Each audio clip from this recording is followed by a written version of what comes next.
7 o'clock. You guys ready? I will call January 12th, 2021 meeting of the Christiansburg Town Council to order.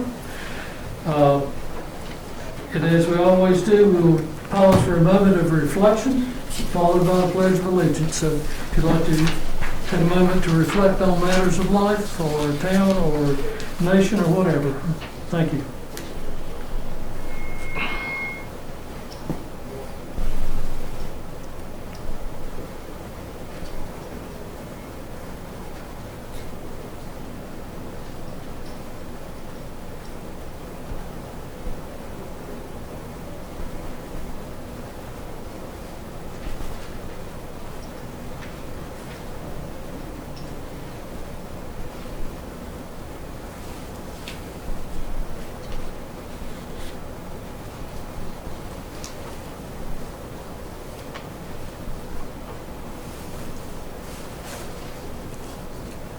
Thank you. Please rise and join me in the Pledge of Allegiance. I pledge allegiance to the flag of the United States of America and to the republic for which it stands, one nation, under God, indivisible, with liberty and justice for all. Thank you. Are there any adjustments to the agenda?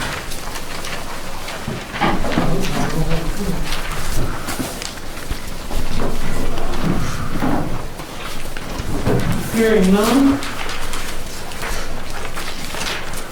we will move on to public hearings, which we have no public hearings set for tonight.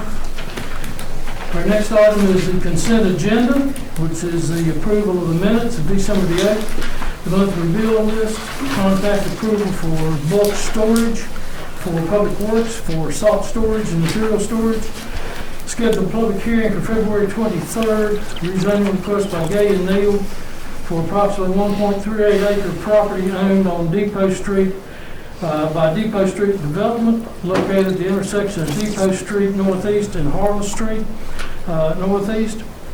Tax map numbers 497A 288, 497A-2888, 497A-288C, 497A-285, 497A-286, and 497-13-3 and 497-13-1E. The request is on the property from B3 General Business to R3 Multifamily Residential with Proffers. The property is designated as residential on the future land use map 2013 Christiansburg Comprehensive Plan. Scheduled public hearing for February 23rd for two conditional use requests by Balzer and Associates on behalf of Shaw Development, LLC, applicant-owner, for a 3.2 acre parcel located at 1145 West Main Street, tax map number 556A-39 in the B3 General Business District. Conditional use permit request for residential use as permitted in the R3 Multifamily Residential District. Residential uses as permitted in B3 multifamily residential include single-family dwellings, two-family dwellings, townhouses, and multiple family dwellings at a density of development of up to 20 units per acre. A conditional use permit request for a proposed planned housing development to consist of single-family, two-family, and multifamily dwellings at the density not to exceed 7.8 units per acre. Property is partially designated as business commercial and partially designated as residential on the future land use map 2013 Christiansburg Comprehensive Plan. So I have a motion to approve the consent agenda. I'd like to make one revision to the minutes. It's section 8, item. Okay. Section 8, item H. The page is on the. It's on the 2000. This is on the December 8th meeting on the minutes. It's a small adjustment. Okay. On that, it's section H. I'll let Ms. Hemline, are you there? I mean, are you? I know you're there. on that, there's a line that says this is related to a notice of violation for the owner of 103 College Street. Councilman Showalter noted that both complaints had been received by a third party, and it was typical for the town to follow up with zoning violations, I'd like that to read that Councilman Showalter noted that both complaints had been received from a third party, and that it was typical for the town to follow up on zoning violation complaints. Okay. The wording there in the minutes, the way they are, it doesn't make sense actually if you read it.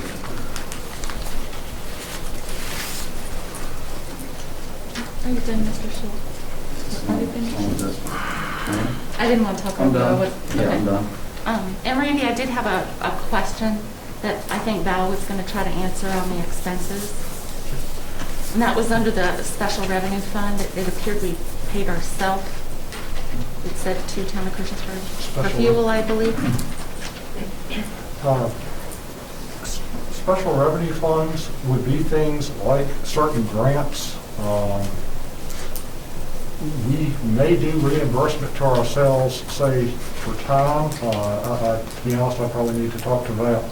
Okay. She is going to be available later in the meeting. I can give her a call now if you like. No, I can wait. Okay. I mean, I'm sure Val has something to back it up. If she could share that afterwards, I'd appreciate it. Okay. I so move to approve consent agenda A through E. A motion, do I have a second? I'll second. A motion and a second. Any further discussion? Madam Deputy Clerk, for now, would you poll council? Yes, sir. Councilman Bishop. Councilwoman Hicks. Aye. Councilman Hubbard. Aye. Councilwoman Sachs. Aye. Councilman Showalter. Aye. Councilman Stipes. Aye. That is 6-0, thank you. Under introductions and presentations, we have none. Our next portion is the citizens' comment section, or if you would like to address items within going on within the town, I ask that you come to the podium, give your name and your address, and limit your comments to 3 minutes. Thank you, sir. Hello, Councilman, Councilwoman, Ken White, 50 Little Lake. See, Andrew, you have that picture? So today I'm going to show you a picture. Picture's worth 1,000 words, to say. So here you'll see, and I'm here representing, you got a petition today about, I don't know, between 60 and 70 names on it, a lot of comments on it. So I'm here representing some of the neighbors. Some of them really didn't feel comfortable being here. They felt intimidated. There's been a lot of different tactics being used by those making a profit. But I'm here, and you'll see here that this is what was referred to as the type of thing that we needed to look at to see what the patio homes were over on Benny. So this was referred to as not a high-density development, just a development that would give us a little bit of an idea of what it would be like over on Benny that was approved. And these are some single-family houses in here and all, and then this is right next to us. And probably these people right here weren't too happy about that, and they might just call it high density. I don't know. I mean, it looks like it to me personally. You go to the next one, Andrew? So here is our neighborhood then. And okay, so here's Way right here. There's a meadow, Vinnie's over here, and this is the proposed land to be rezoned that's being voted on tonight. This is going to be 14 different duplexes. These lands right here, the minimum lot size, I believe, is 150 square feet, big setbacks. But, I mean, you can just see it. Picture's worth 1,000 words. You can see what this looks like, and imagine 14 homes and duplexes in a cul-de-sac here. There are some big problems we talked about before. One is that a fire truck can't get down in there. The cars have to be parked just right, get the fire truck in. Another is the school buses. And this is something I found in the minutes, didn't really think about before, but the kids all along here, there's a lot of kids in this neighborhood. As I've talked about, there's concerns with the traffic and kids being injured. But those kids right now, if you'll go to the next one, it's kind of a better view. Kenny, you have 30 seconds. They have to go out here to Stafford, between Stafford and Oak Quinn. So it's very dangerous. The bus cannot even get in here. So they put the bus stop out here. So imagine 14 duplexes. They're less money than these other ones. There's going to be a lot of families, a lot of kids. They're all going to have to walk down to that dangerous bus stop, be out there on Stafford Road. So we don't want that to happen. Thank you. Thank you. Anyone else? Yes, sir. Hi, I'm Greg Revin. I live at 1970 Palmer Street. I have something to address to Ms. Hicks. First, I have a few questions for you. Do you know who I am? Yes, sir, I do. Okay. Well, that clears up some of your dishonesty from the last meeting from last month. I'm the previous resident of 103 College Street, Apartment B. This woman knows me well. She's been to my daughter's birthday party. I don't have to go through everything in my notebook here, but I've got receipts, I've got signatures, I've got screenshots of text messages paying you cash and rent. I think the town really needs to understand, like especially the citizens of this town, the type of person you really are, because this town deserves hardworking, honest, decent people. Your words are full of deceit and lies, and your image and your personality is fake.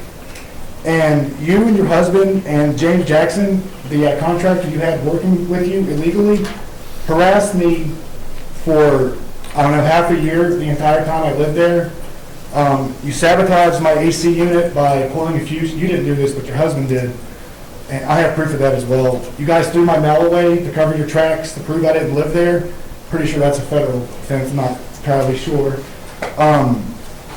James Jackson, he's a 40-something-year-old man, and he has a professional business at that exact building, 103 College Street, Jackson Enterprises.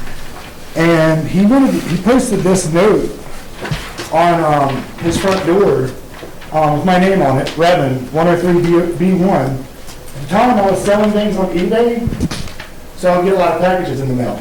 Back door. We do not accept mail or packages here for stupid. Drop that back door. He's referring to me as stupid, so I think it's important for people to understand the type of people that she deals with, her and her husband and their shady real estate company. It's not right. I remember, it's really after you and your husband evicted me, which your signature is also on the eviction notice. You had a conversation with me on the phone, and it was one of multiple days where you just blew my phone up just begging me to move because you had someone planned to move in on July 1st, which to this day, no one is, that building is still vacant, at least that section is. You told me that me and my daughter, we needed to find a place we called home. Well, that was our home until you and your husband kicked us out, basically onto the streets. I hope you're comfortable where you're at, because it's not going to last long, because next election, I'm coming for your seat. That's all I have to say. Thank you. People need to know the truth. Thank Now, you. can I talk about this? Greg, you Yeah, very 3 well, minutes. and I'm glad that you're here. Because the reality is, you very well know I didn't sign that letter. As a matter of fact, I just found out about that letter this afternoon. That was on your door. Is your And you husband very signed well for you? know, that wasn't a signature. That was a name written down on a piece of document. I have, Now, Greg, yes. you very well know I had no clue or no dealings of you living in that place. I knew that you worked with JF for many years.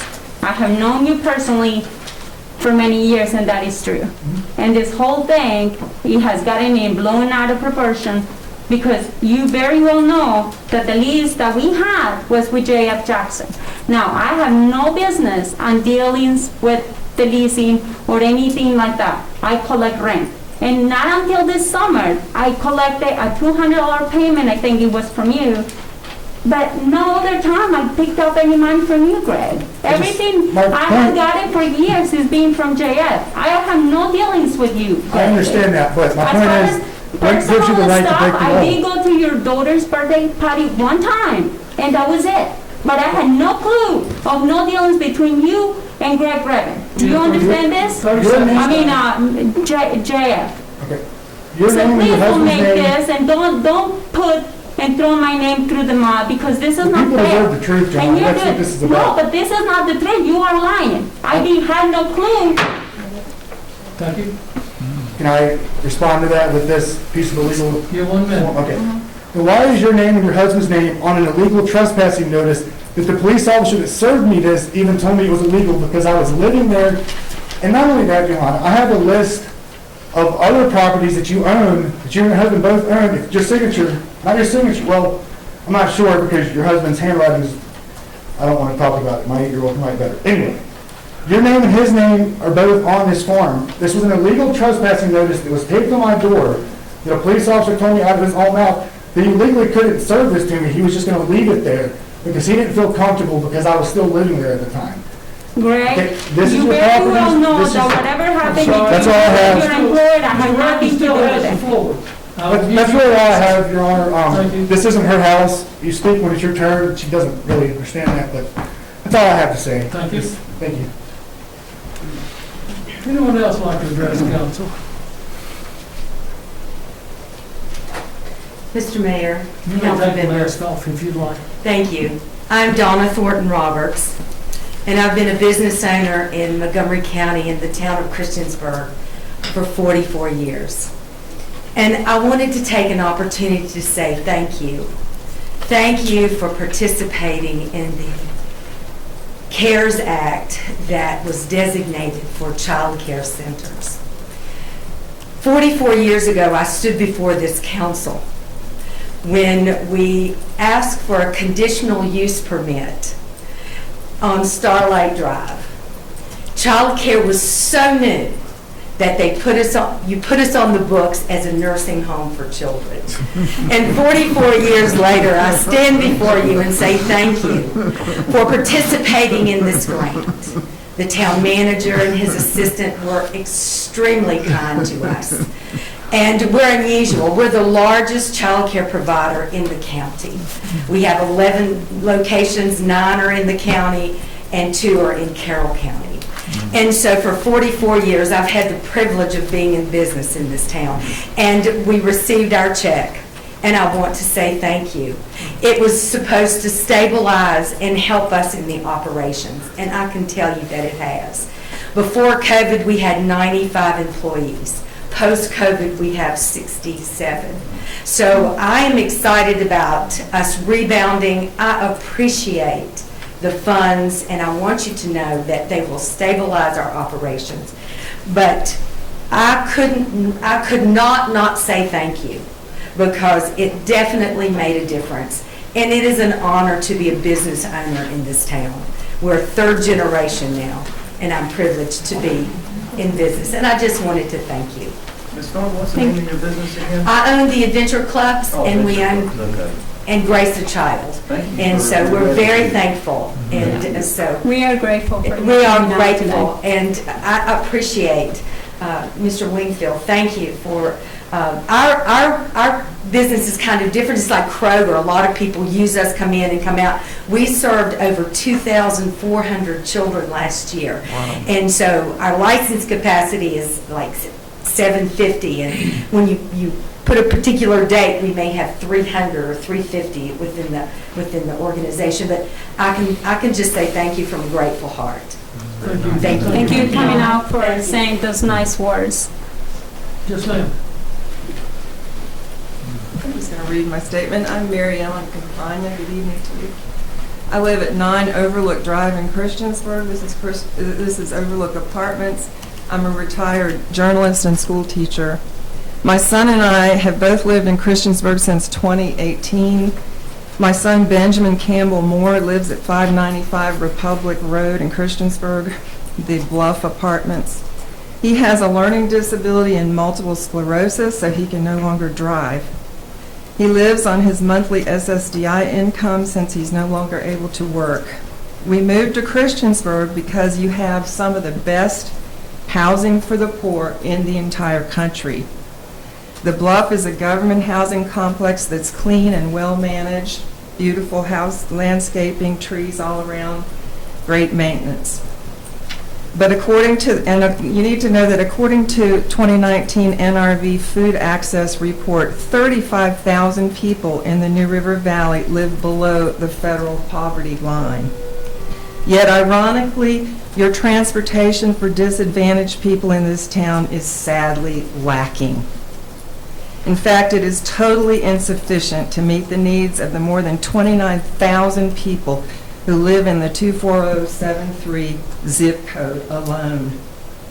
Many of those people living below the poverty line are elderly and/or disabled.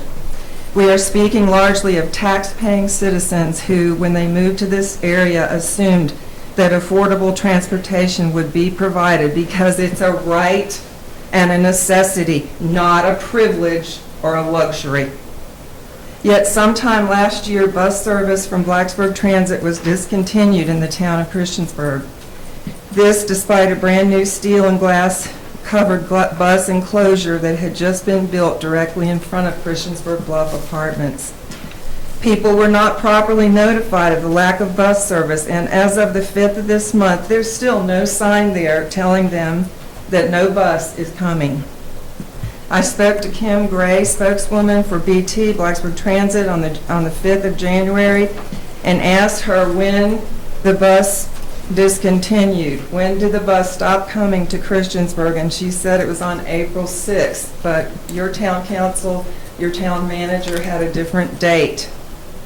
Whatever, whenever the disruption in service was, my son no longer has transportation. I spoke to Vicki, the manager, Miss Vicki, the manager at Christiansburg Bluff on January 5th, and she said she's had to take her residents in her own car to the store because of lack of reliable and affordable transportation for them. She added that many of her residents, given the bus option, would take it. As it is, she's seen many residents attempting to get to their destinations, often just to buy food on foot. This is both dangerous and totally unfair. We are not sure where you're getting your facts when you report that only a few people rode the bus when COVID started. In summary, affordable and available transportation is a right of tax-paying citizens, not a luxury. Thank you. The citizens of Christiansburg deserve the same right that Radford and Blacksburg citizens have. Thank you, ma'am. You extended over about 15 more seconds, but thank you for coming. Oh, I need to ask if there are any questions, because I do have the right to ask you that. Are there any questions? Surely there are some. Well, I know we have a Blacksburg Transit meeting in the next 2 weeks. Well, are there any questions of me? Because I'm representing the people who live over in the Bluff and in other government-subsidized apartments around here, some of the best housing in the country, and yet no transportation for months and months and months, long before November.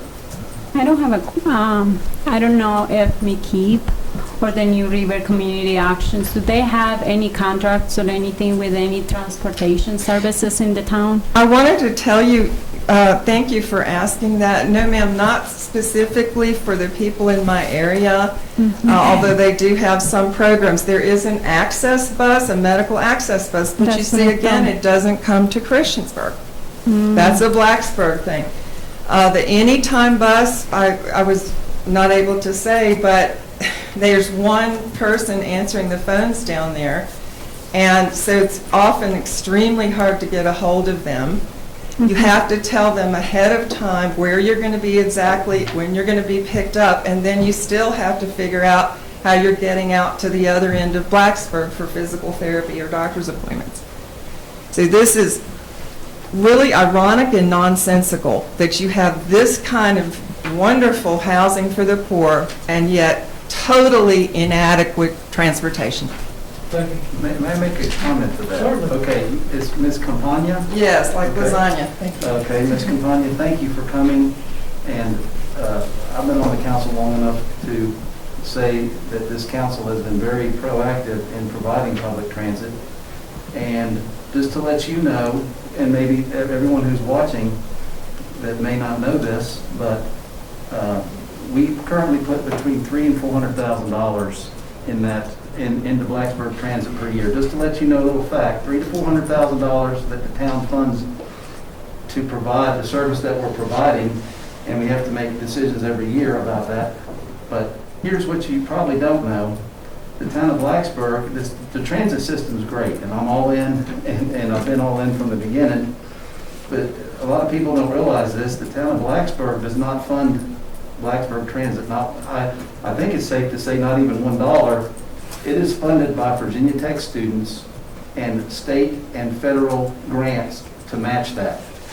So just to let you know that our town is actually putting money, tax-paying dollars on the line to provide that service, because we don't have the luxury of having, Now, where is that money going? I'm just telling you, you can check my facts, but I'm saying that our town is financially paying for that service that we do provide.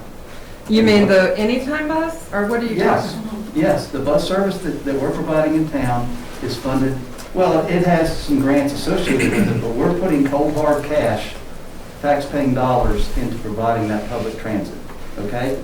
The town of Blacksburg is great, but they actually, the Blacksburg Transit is funded in Blacksburg is funded by Virginia Tech, and the fees, the student fees and so forth, and they take that money and leverage it with state and federal grants. So are you saying that the anytime bus, which is a short little bus, you're certainly not able to socially distance with it, that's sufficient for this entire area? I did not say that, ma'am, and I understand. Is that what you're supporting? No, I just wanted to clarify that this town is committed to providing public transit for our citizens, and we're demonstrating that by paying for the service that we have, and those are tough decisions. But there is no service, that's what I'm telling you. Okay, I just wanted to get that out there, that this town is committed to providing public transportation, and... Well, that's even more tragic since there is no Okay. service. Well, thank you for coming. Can I make have a a longer comment? statement, and That this is- lady has my address and email if you'd like a copy of the longer statement. But I do want to say something. Randy, this year, isn't it correct, we got money back because Blacksburg Transit got grants and we were not using some of the services? What Blacksburg Transit did basically agree because of their COVID, basically shares of their COVID allocation, that they would fund the increase to the connector route service, basically fund the connector service. Although the decision was made with the transit working group to cut that service because of low ridership. I guess pre-COVID, I think they were averaging about six trips per day. That dropped down to 1.5 trips per day after COVID. And the cost of the ridership went from, I think, around $17. I actually have a slide for it if we want to bring it up. Went from around $17 to about $88. I think Andrea's going to bring that up for us. May I say something to what you just said? No, ma'am. I was quoted $300 per day is what it costs to have, is that right? That's the number I was kind of given off the top of the head by the transit manager. I actually asked him to come up with actual calculation per rider, and that's what we're going to bring up. Miss Vicki, who's head of the apartment manager for Christiansburg Bluff, said that what's happening now is with some restrictions easing, these people have no way to get to work. They don't even have a way to get to the grocery store. So, And a consistent, reliable public transit way. The anytime bus has not been available. You couldn't even call but between 9 and 12. The phone nobody ever answered the picked phone. up. So this is not enough for this many people, 35,000 people in this area. Come on, folks. Before COVID, do you guys get the services or not? We did have the services back before March of this year. BT is saying they cut off this area in April, about April 6th of this year. So it's been that many months that we've had many people, people like my son, disabled people, elderly people, just poor people who can't afford a car. This is not fair. This is not fair. And if you are putting, and I do trust that you are putting that kind of money into something, then you need more to show for it, sir. I understand. Thank you for coming. I just want to make that I do clear. thank you so much for your time, all of you. Thank you. Mr. Wingfield, were you able to talk to Mr. Tuck? To who? Sorry, Mr. Fox? Mr. Tuck over there at Blacksburg Transit about It's the Mr. going Fox. where bus, yeah. It's Mr. Fox, I did, and basically the slide I've got kind of has some of the information that I've gotten from him, particularly the next slide. We Okay. spend annually approximately $35,000 on the commuter route. We suspended service originally with basically the shutdown of Blacksburg Transit April 3rd and restarted August 24th. We suspended the commuter route again with basically, and just the commuter route, November 20th. The transit working group does have intentions to revisit the potential of the commuter route when Virginia Tech returns to normal operations. And we're investigating the possibility of extending Go Anywhere service into Blacksburg to select trips. We have a meeting on January 26th, and that'll be one of the topics. If you could maybe, next slide, just to give you an idea of the number of riders and the cost per day. Basically, revenue hours per day, 2.5 either way. Daily riders, it was 8.5 pre-pandemic. After pandemic, it dropped to 1.5. That's basically a difference in cost per rider of 15.9 pre-pandemic. After the pandemic, 88.29 per rider. And I think just kind of the thought of the transit working group is that's too high of a per rider cost. We would rather take that $35,000, reallocate it to the Go Anywhere service and try to expand that. I do understand that the call, the phone number is an issue. Basically, I think the phone number is actually valid till 7 p.m. Monday through Friday. Although I know it being answered has been a little bit of an issue. They don't answer. Mr. Fox is investigating that and trying to address it. Okay. So can you clarify just to make sure how much were we spending before this year annually on bus transportation in the town of Christiansburg? Was it 300,000? It's over 300,000. Okay, Anyone else to address council? thank you. First off, I'd like to thank all of you for being here after you were elected. You're staying here, diligently serving us during this pandemic, and it's wonderful to see that. So I've spoken with most of you via email, Your name, phone. please, sir? Oh, sorry, my name's Charles Robbins, and I live at 1720 Old Farm Village Road here in Christiansburg. I've spoken with, of course, Mr. Wingfield over here and a couple others of you that I've had time to get with and try to deal with the mess that this lady over here was speaking about, because it is a much needed service here in Christiansburg, but the reasons I've been given have been all over the map as to why from everyone that's related to Blacksburg and Christiansburg, that's over the committee or any other authoritative body related to it.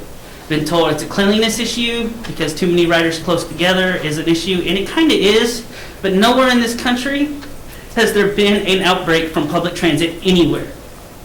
Literally, I've looked all over the internet and in libraries, and I cannot find a single outbreak anywhere. Because it's a good evidence to keep the social distancing with just the Go Anywhere, which is okay at first.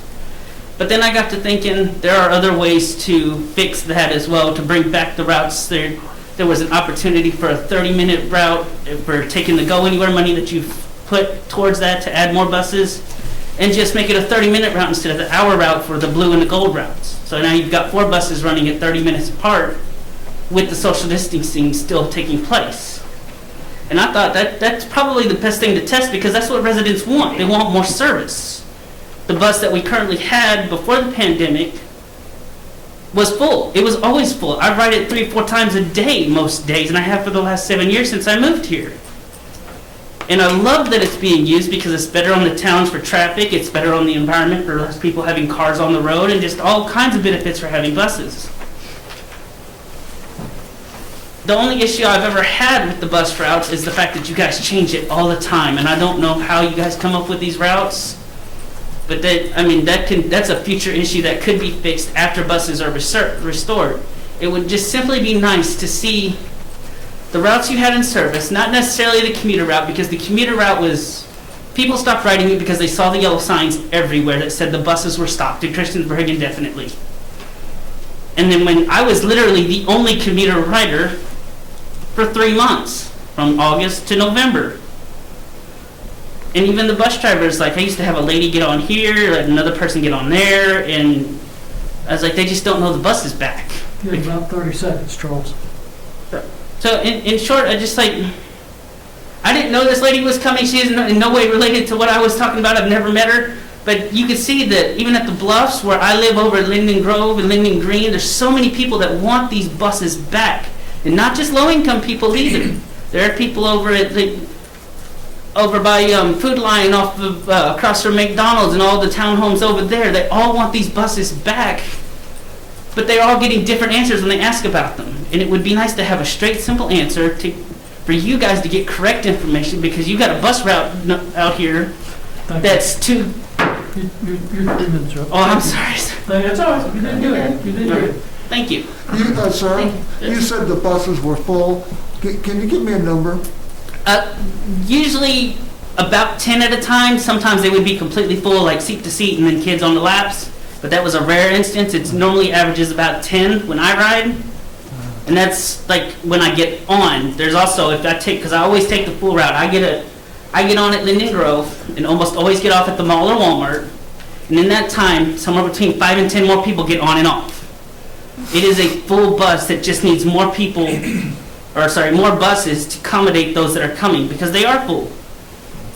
Thank you. I think there's 16 passenger buses to begin with. There's not a whole lot of room to work with. And we can't take the bigger buses that Blacksburg uses, so. Thank you. Thank you. Appreciate it. Thank you for coming Anyone out. else? Yes, ma'am. Hi, my name is Rebecca.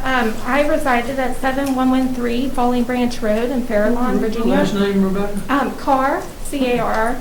I have a direct question for Mrs. Hicks to follow up on Gregory Revin's comment.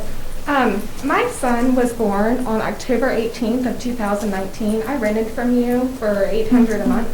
On October 26th, the day that my son came home from the hospital as a newborn, my heat went out, and you made me wait 3 months with no heat.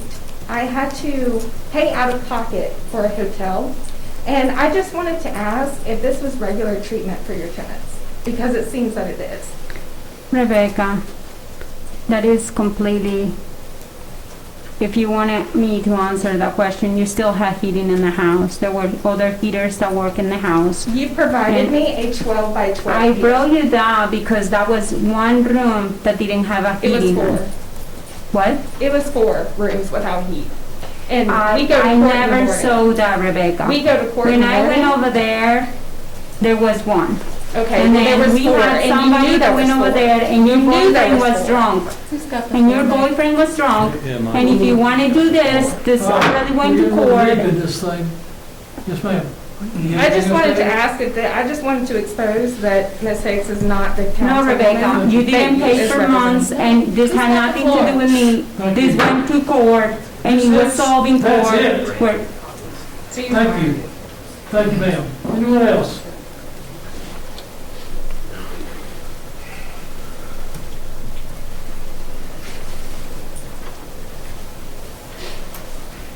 Hello, can you hear me okay with my mask on? You take it down. You can take your mask You can down take if it you down. want. No one close to you. Hello, my name is Virginia Pennebecker, and I live in Blacksburg, Virginia, at 705 South Main Street, zip code 24060. If you don't mind, I'll read the statement I have. I also emailed it as well, so you have it for your records. Although I am not a resident of Christiansburg, I am attending today as a member of the New River Valley community and as a member of Virginia Organizing, a local nonpartisan, nonprofit community organization to share comments on public transportation needs. Christiansburg, Blacksburg, Radford, and nearby areas in the New River Valley may be separate localities and part of different government systems, But when it comes to jobs and local economies, we're all interdependent and interconnected.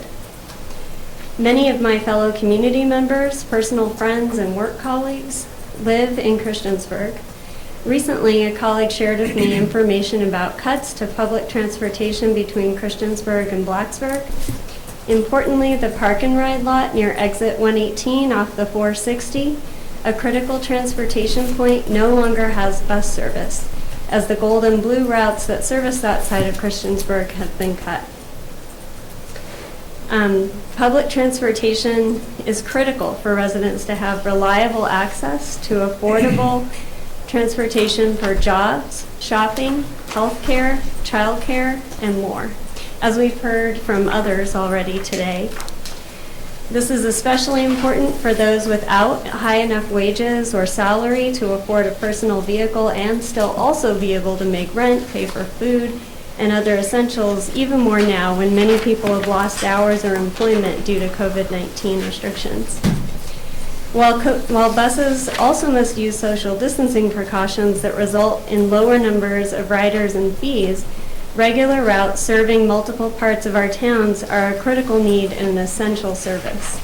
In addition, well-functioning, frequent, reliable public transportation with stops in different locations is an attractive draw for potential residents in our region and in Christiansburg itself.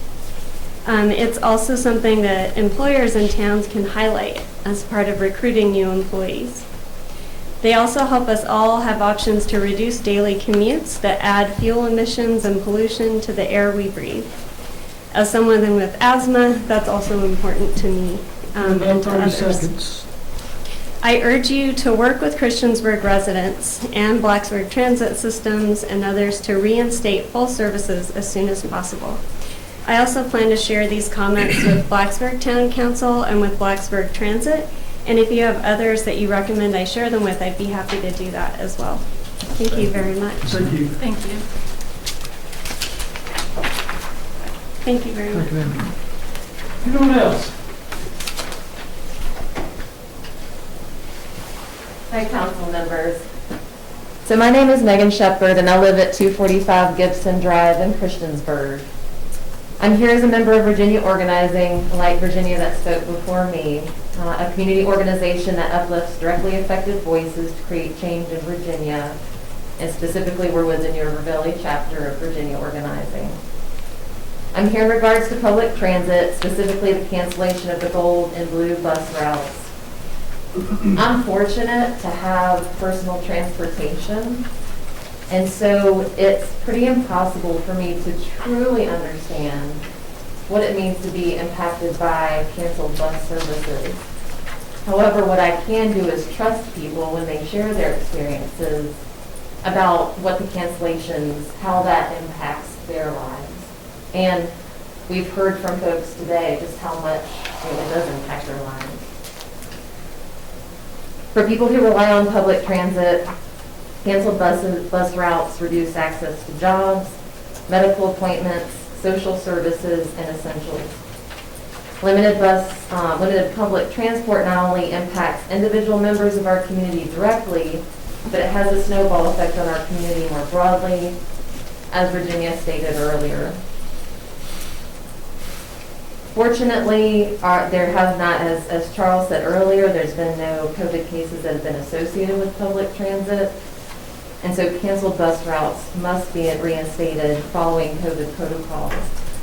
Based on earlier conversations, we clearly need a better system to reinstate these bus routes. And so my question is, what is it going to take to reinstate these bus routes? I think we're going to need a really good conversation and involve those people, possibly with the health department, to make sure, you know, when bus service does come back, we can make sure we're all as safe as possible. And I know that was a concern of low ridership. So I think personally, I feel your concerns are very valid. And I speak for myself, but I want to make sure bus service comes back and it's healthy for everyone. So that would be on my radar, something to watch out for and talk about and bring it back. Yeah, and again, going back to the prior conversations, you know, there clearly has been, like, I think we have a major issue with like the current funding situation? Like y'all were talking about earlier, where the current funding comes in, there seems to be limitations there. Since there haven't been outbreaks in public transit, I think it can be done safely. It sounds like the major issue is getting the bus routes going again. And so, you know, my question is still, like, what is it going to take to get those bus routes reinstated? I think we got a lot of good things coming out of this recently. I mean, we got the vaccine that's being rolled out for a lot of people in the town. Maybe that would be something that we can consider, and maybe Randy can talk to the health department and see if there's a way to get the transportation department, the people that drive the buses, to be vaccinated, or, you know, do different things that can help as far as maybe more glass or plastic protection from rider to rider. I don't know what I saw this, but I did see like some more of a plastic cubicles that you could use in buses. So maybe that's something that in the next meeting, the mayor that you go to, maybe that would be something that can be talked to, because it's obviously a necessity in our town, and I do appreciate you for coming out and speaking about this. I would imagine we'll be having a conversation with Blacksburg Transit prior to that meeting on the 26th. That would be The great. information that's been generated here tonight. It would be great for you to update us about what goes on in the meeting. When is that next meeting? 26th. 26th at 1:30. Is that a public meeting? We don't really advertise at the public meeting, but we don't really have an issue with people who want to attend. I have had people reach out to me about attendance. If somebody wants to attend, we can either have them come here in person, or we can send them a Zoom link. So if anybody is interested, just contact me. I don't know that I had ever seen. Randy, is 1:30 on the 26th. bus drivers they're in the priority 1A or 1B, correct? I would think that they would be priority 1B under the governor's directive. And Ms. Shepherd, is there any way you can provide at least staff that they can take to this meeting, the number of people and per complex or units that are looking? And is there any way, have you done any type of survey on how many people want this service, when they want this service? Has the apartment managers or lot managers got a list? All you need to do is reach out to community members. I mean, you just had like two voices here today that can tell you more. Because as I said, I'm here as someone who trusts when someone says they are struggling without having public transit. I am fortunate. I don't, like, my life is not impacted by those canceled bus routes, but it still affects community members. And so I encourage you to empower those who are currently impacted, because they are the source of the solution. Those that are impacted are going to be the greatest source of solution for this problem. I do think the Blacksburg Transit Group and their marketing people wanted to contact you to set up a meeting with the residents. Can you do that for us? Yeah. Do you have a committee room or enough COVID space, or if they will give you data to hand out, will you see that it's handed out and brought back? I mean, I'm definitely happy to coordinate such a meeting. COVID's kind of scary right now, but I mean, if there's some way we can communicate either verbally or by phone. Yeah, what's the best way to, like, who's the best contact person to facilitate such a meeting? I'd say myself or Andrew or Tom Fox from Blacksburg Transit, any of the three. I do have your email from earlier, and I've already forwarded it to Mr. Fox, Okay. the Blacksburg Transit Director. Because I haven't submitted my statement, so I'm not, if you have my email, that's great, I just don't know how you would have it. But Charles' email, I mean, that is definitely someone that we want to be engaged with. The person who spoke earlier before Charles, definitely someone that you should, have involved in these meetings, because they are directly impacted. And again, they're the answer to the solution, because they know exactly what it's like to be impacted by these canceled bus services. We are sending a Zoom link to Mr. Robbins. He's asked to attend. I would really like to see and consider maybe when you guys go to this meeting, that maybe there is some way, shape or form that we can take track and keep track of the riders. And in case somebody was sick, was there an ability for us to contact them? I mean, that wouldn't probably be our job, but I will definitely want to have some kind of, like at least information, a phone number that the people can be reached out in case there was a case of coronavirus in the bus, that they can be contacted and say, hey, you were exposed most likely today or yesterday or whatever that is. And I also would like you to see if there is any data as far as when the buses, I'm more than sure they have it, but when the buses used to drive by block apartments to see how many riders were able to use those services in the past, and see if maybe that can be made a priority. Some of those places where there is the most riders. Is that okay? I mean, I think that Blacksburg Transit keeps a daily, monthly, year-to-date ridership, what's going on. So, yeah, I mean, those figures are out there, but, one of my understandings is they have a problem right now with drivers, that they're shorthanded. A lot of the drivers are retirees, and they have chosen not to drive any longer because of the COVID. So I'm not sure what the full staffing issue is, but I do know at one time that they were down and short and advertising for drivers. Now, if it's gotten any better or not, I don't know, but I know that was an issue back in the early stages of COVID. I drove a bus for Virginia Tech, for Blacksburg Transit years and years ago. But I think one of my biggest complaints was that the roads, you couldn't really access the roads. They were so hard to turn around. I guess one of the comments that we can make in the town of Christiansburg is... Would you quiet them down in the hall, please?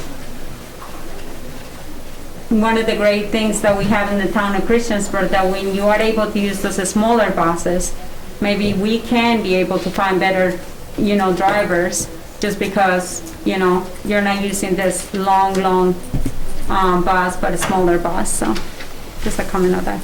Ms. Shepherd, I think what you're hearing is the town is for bus service, and every year we have to make decisions on how best to do it. But I think any information you can provide us to help make those decisions as effective as possible, we're open for. I think that's what you're hearing here. The common denominator is we're not against it. We're committed to the bus service. We just have to figure out how best to meet those needs. And you saw some of the numbers.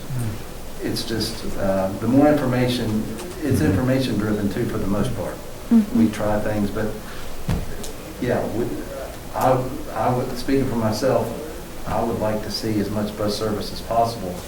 But again, we're spending taxpayer dollars, and we have to make that those decisions be as effective as possible. But anyway, I just want to emphasize, I think what you're hearing is we're committed to bus service, and we're not against it, and we're not purposely cutting it back because we're against it.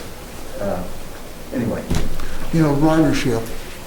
If you can help us on that, ridership, Mr. Wingfield put that up a few minutes ago about the numbers, or lack of numbers.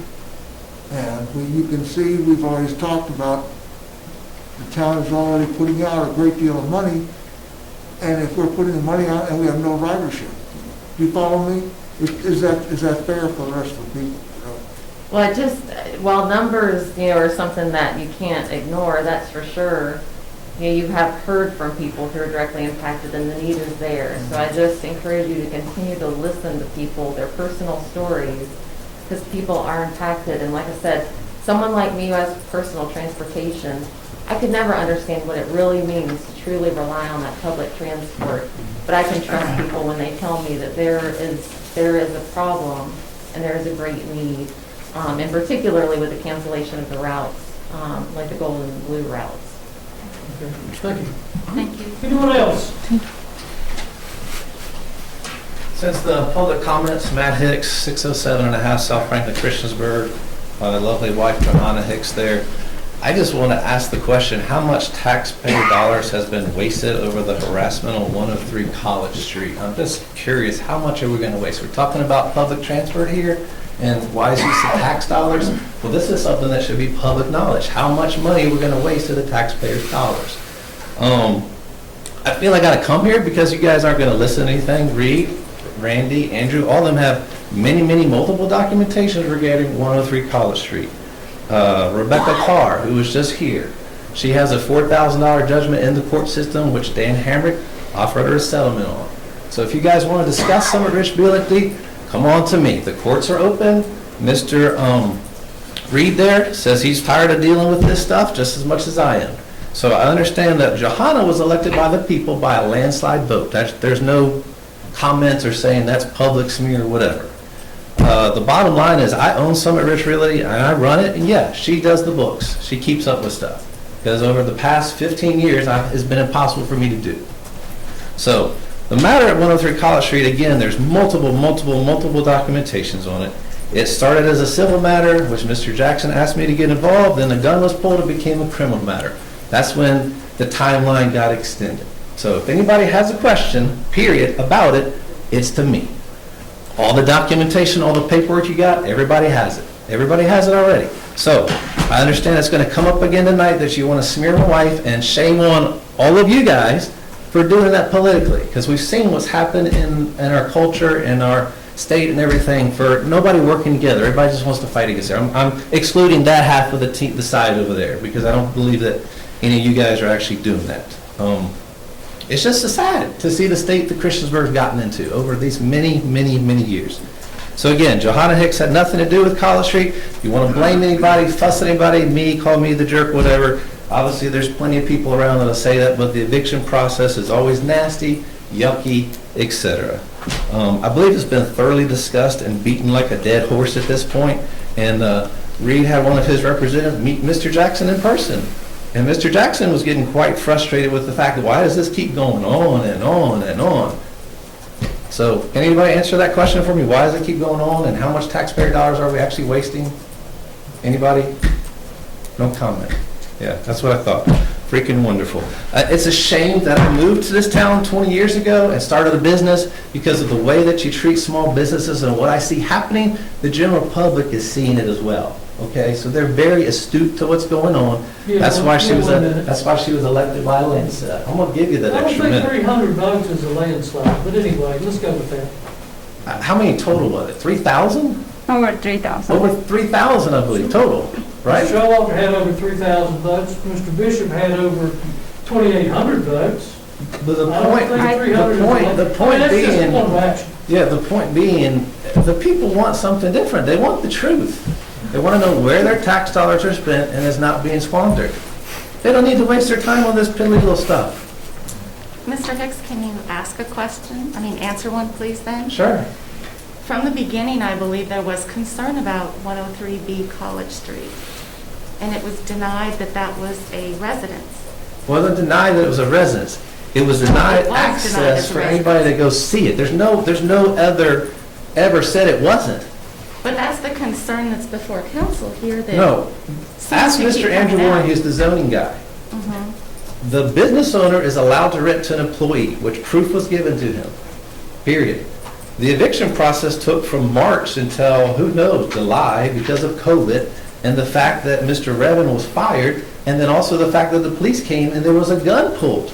That's why it took forever, and that's why I told Jerry Henline and Randy, more than happy to show it to you once this guy's gone and there's no criminal nonsense going on, because I'm not putting myself at risk, period. There's no denial of he living there. Yes, he was. He was an employee of Jackson Enterprises, which is allowed per zoning. I don't know why, like I said, why this keeps coming up when there's a letter right here dated September 15th that the zoning thing is done. I'm not denying he lived there. He was an employee of Jackson Enterprises. A copy of his paycheck was given to Andrew and Randy. Matthew, can you testify and say over here that I did not collect the rent for this year from Greg Revin? You very well known I had nothing to do with this. Yeah. I always collect the rent from J.F. Jackson, and that was it. Yeah, and J.F. this matter is Jackson done. brought the rent in person, most all the time cash or different things like that for a long time. And then when J.F. Jackson could not get rid of a disgruntled employee, that's when he asked me to come in. Again, all this is in multiple forms. which I don't know why Andrew and Randy and you guys haven't passed it along everywhere. Any other questions? Thank you. Well, I want to make sure we're done, because I'm tired of this coming up. I've met with multiple lawyers 6 months ago trying to put this matter to rest and get rid of the eviction process. So have your attorneys been in contact with our attorney? I spoke to Mr. Reed this morning and asked him, do I need to have them contact him? Because if it's a criminal civil matter, this is not a court. This is not a court, is it? If it is, then I'm going to go ahead and move out of the country. So Reed, would you please let me know if I need to get my lawyers to reach out to you? As I said this morning, if your lawyer wants to talk to me, I'm happy to talk to him. Talk about what, though? That's what the point. Where are we going with this? What is the point to drive it in the ground? Do you want me to close up shop and leave town? Is that what it is? That's what I feel as a business owner, as a citizen. That's what I feel. Can anybody answer that? Is there any other questions that you need on the matter? This is the only chance I get to speak, 3 minutes, and then you guys are going to do your thing and do whatever you want to do. Thank you. Anyone else to address council? Hearing no one, we will close our public hearing, our citizens' comments. We will go on with the committee reports. Mr. Stokes and Mr. Bishop from the street committee. 2 short issues, Mayor, Council. First one is on Roanoke Street. It's just past Cracker Barrel on the right, next to, is it Good Shepherd Baptist? Or is it, what's the name of the church? Yes, Christiansburg Baptist Church. What is it? Christiansburg Baptist. Oh, the Christiansburg Baptist, yes. So, you can see from the sketch where the hatched area is, you can see where the interchange is, but it's right next to the church, and Andrew, if you go over and show the zoning line right there, there's 3 parcels there today, and the zoning line that you see there is business. It's a strip zone. It's business from there to where Andrew's cursor is to the road, or to Roanoke Street, and then from Andrew's cursor to the bottom of the sheet is agricultural. There's a grandfathered use for manufactured housing that you can see in the middle, sort of in the heart of the property right there, and that use is grandfathered, and there's no plans to increase that. Nor I do not believe they can increase that without going through a process. Is that correct, Andrew? Yes. Okay. So what the owner of the property is doing is redividing the property, the same 3 parcels, reconfiguring them to create a business parcel in front, which is properly zoned for business, and then a panhandle property that provides access to the manufactured homes that are there now, that you see in the outline, and then a rear parcel to the bottom of the sheet, which is presumably for his or her home in the back. So it's just going to be 1 lot in the back that's agricultural zone. So it's just reconfiguring. There's 3 parcels there today, and the rezoning, or not the rezoning, the re-subdivision of this that is shown on the plat is basically reconfiguring those lot lines for those purposes, to create a business lot in the front and maintain the mobile home, manufactured home development in the middle, and then a rear parcel in the rear. So Andrew, the staff gave a good presentation on this, and the street committee reviewed it and recommends approval of the plat as presented, and that is also a motion. I'll second that motion. A motion and a second. Can I please see a satellite view of this location? Because I couldn't really see it on the other meeting. It was very hard to see. That's fine. I know there was discussions about the trailers and stuff, so there is no changes to the trailers. Is that correct? That's correct. And they can't increase the number of manufactured homes on the property without a process.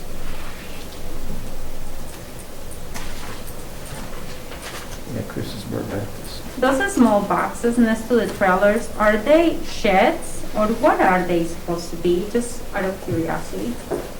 Oh, okay, there's a view. And where is Roanoke Street? On the other side? Oh.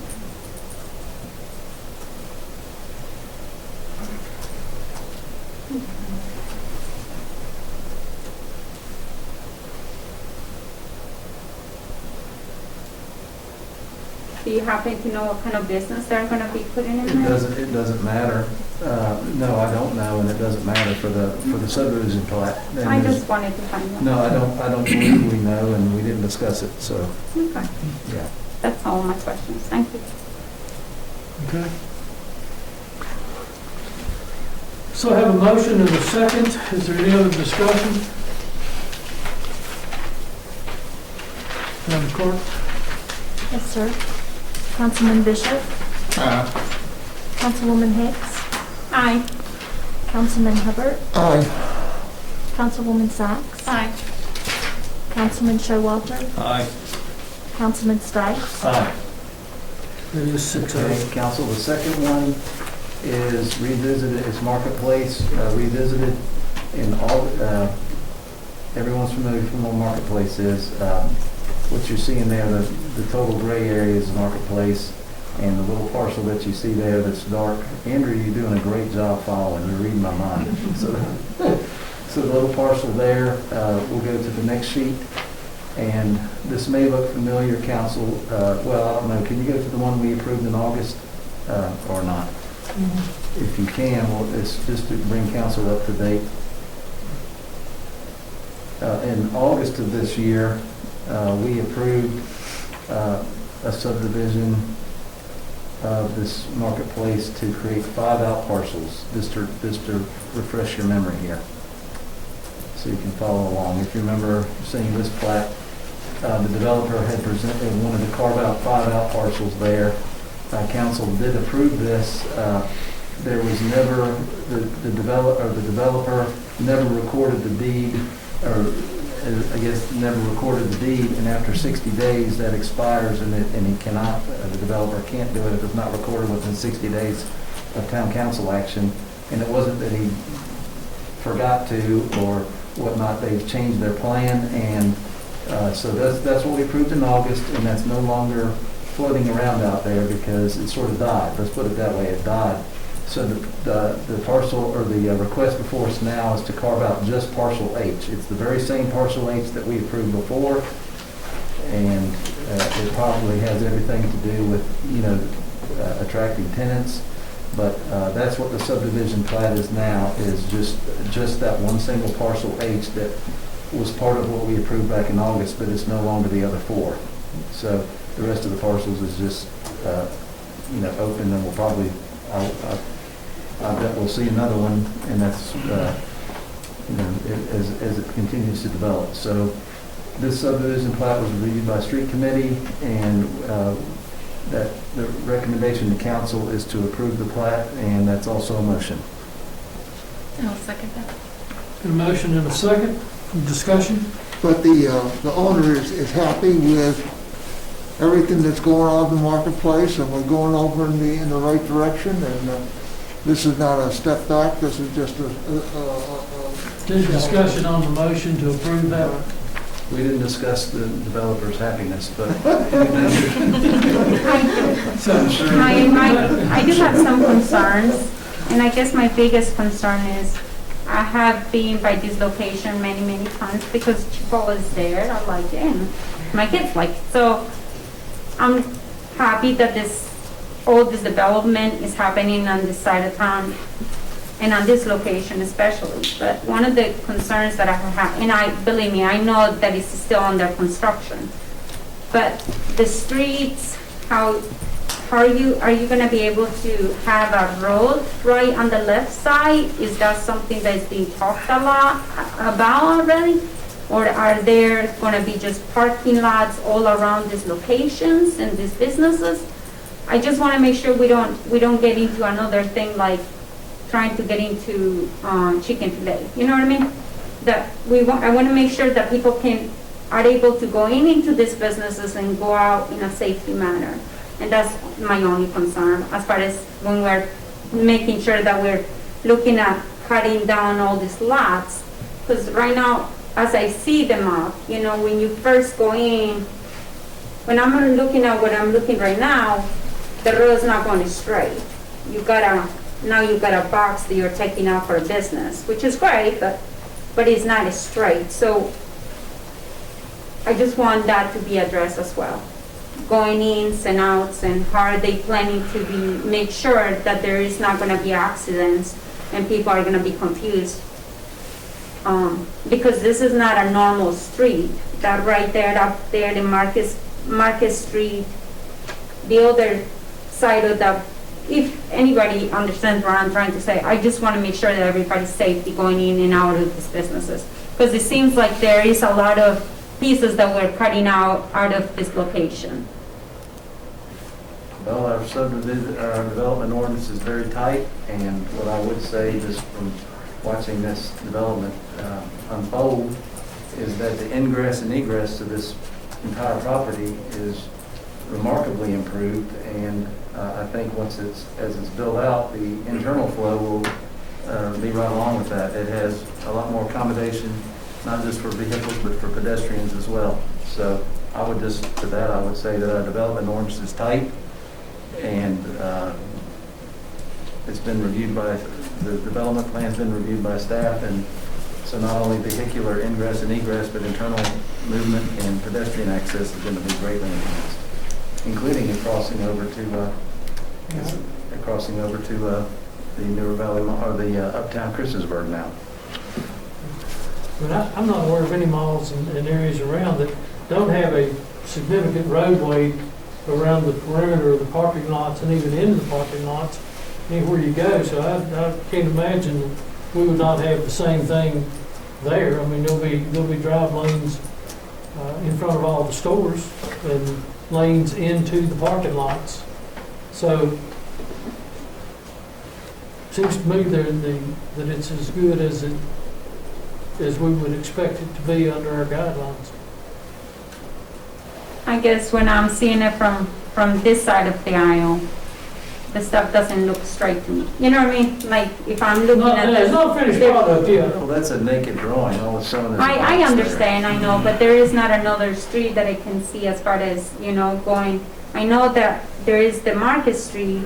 It's actually very, very, very good developed now. I have been through there and I think it's great. But as far as the older, trying to get to the other entrances for the other businesses, all I just want to make sure is that we watch for what's coming and just make sure that we work with them to make sure that there is a safety way for people to go in and out of those locations. That's all. Okay. Just let you know, Market Street is going to stay, it's a private street right now in that section through the marketplace. It's going to stay in place where it is. They actually have a fairly major connector coming off of the quote-unquote new entrance at the back. It's not really a new entrance, but they're kind of have opened that up with the demolition of the building back there. They plan to connect that through to Market Street. And so you should have basically standard driving off for that connection. Anybody's welcome to come in and take a look at the site plan too. I think it shows that there's good connectivity and good aisle width on the development. So, Mr. Spanish, you got anything to say about that? No, sir. Just the developer marketplace is excited. They're continuing to get interest on different tenants. So, as Mr. Stipe said, as COVID has changed, some of the things the tenants have changed. We're working really hard to be sure that when we put this in, it's fitting. The puzzle pieces are fitting to the overall development that we have proposed to council a year and a half, 2 years ago, whatever it is now. So we're excited to move through. And there will be ample ways to get around ample it. Access throughout the development, ample parking and like I said to you, right now, I do know that it's under construction, a lot of the roads and stuff, but I know. And I think you'll start to see some more of this. The little box, the little white box just on the left of that little stub road that's coming into the darker box, that's Skyline National Bank. They're getting ready to start construction on that here in the next couple of weeks, hopefully. So you'll start to see how the road infrastructure around that perimeter It will start tying looking in. more like it. So, yeah, you'll start seeing more over the next 6 to 8 months. All right, thank you so much. Okay, any other questions? But they're hoping to have this finished by the end of the year. Okay. They would love to, Mr. Hubbard. I mean, they're working as fast as they can. A lot of what you're seeing here are the different pieces as far as tenants coming in and different financing tactics. Okay, thank you. Thank you. Anything else? Thank you, Steve. Madam Clerk. Yes, sir. Councilman Bishop. Aye. Councilwoman Hicks. Hi. Councilman Hubbard. Aye. Councilwoman Sykes. Aye. Councilman Showalter. Aye. Councilman Stipes. Aye. That's it, Mayor. Thank you. 6-0, thank you very much. Under discussion and action by Mayor and Council, we have a rezoning request by Balzer Associates on behalf of RWW 36 for property 4.3 acre property owned by Mary Maxie Jewell Trust, Mary Stewart, Janet Eppley, Bill Jewell, trustees located west of Wellway. Would like to change it from R1 agricultural rural residential to R2 two-family residential with proffers in order to create 7 two-family dwelling lots for a total of 14 units, as well as a lot designated for stormwater management. Property is designated as residential in the future land use map 2013 Christiansburg Comprehensive Plan. And do we have a proffer that has been presented on this property? We do have a revised proffer. We had a proffer previously on the property, and Mr. Woody revised the proffer, basically to include the single family only with the development. Single family, 1 story? Correct. So the new proffer that's before you this evening, which all council has a copy of it in front of them, would be that the applicant shall only construct 1-story homes either on slab or over a basement on the property. No 2-story homes shall be permitted. And it's there's 14 single-family units, not 7 duplexes or whatever? It's 7 duplexes, yeah. 7 duplexes, so it would be, right, so the other proffer that has stayed the same, that the R2 zoning shall only be utilized for 2-family residential use. One thing I will point out, though, is that the proffer that was received today was after the public hearing. So, to make sure, there will be 14 single-family units. There's no apartments, no townhouses, no condos, nothing else going in there. So there would be 14 units in total. They would be in duplex units, so there would be 7 of the duplex units with 2 units in each duplex. So it would be a total of 14, and that would be the use. Sorry if that was not clear. There's single families like Slate Creek right next to it. Okay. Slate Creek Commons is the same concept. So it would blend into what's that? Okay. Thank you. I want to make a comment real quick. Mr. White, I'm really appreciative for you coming out here tonight. I really think that you have done your work. I think you and your wife have done an amazing job and showing the community what it takes to make sure that your voice is heard. As you can see, your voice has been heard.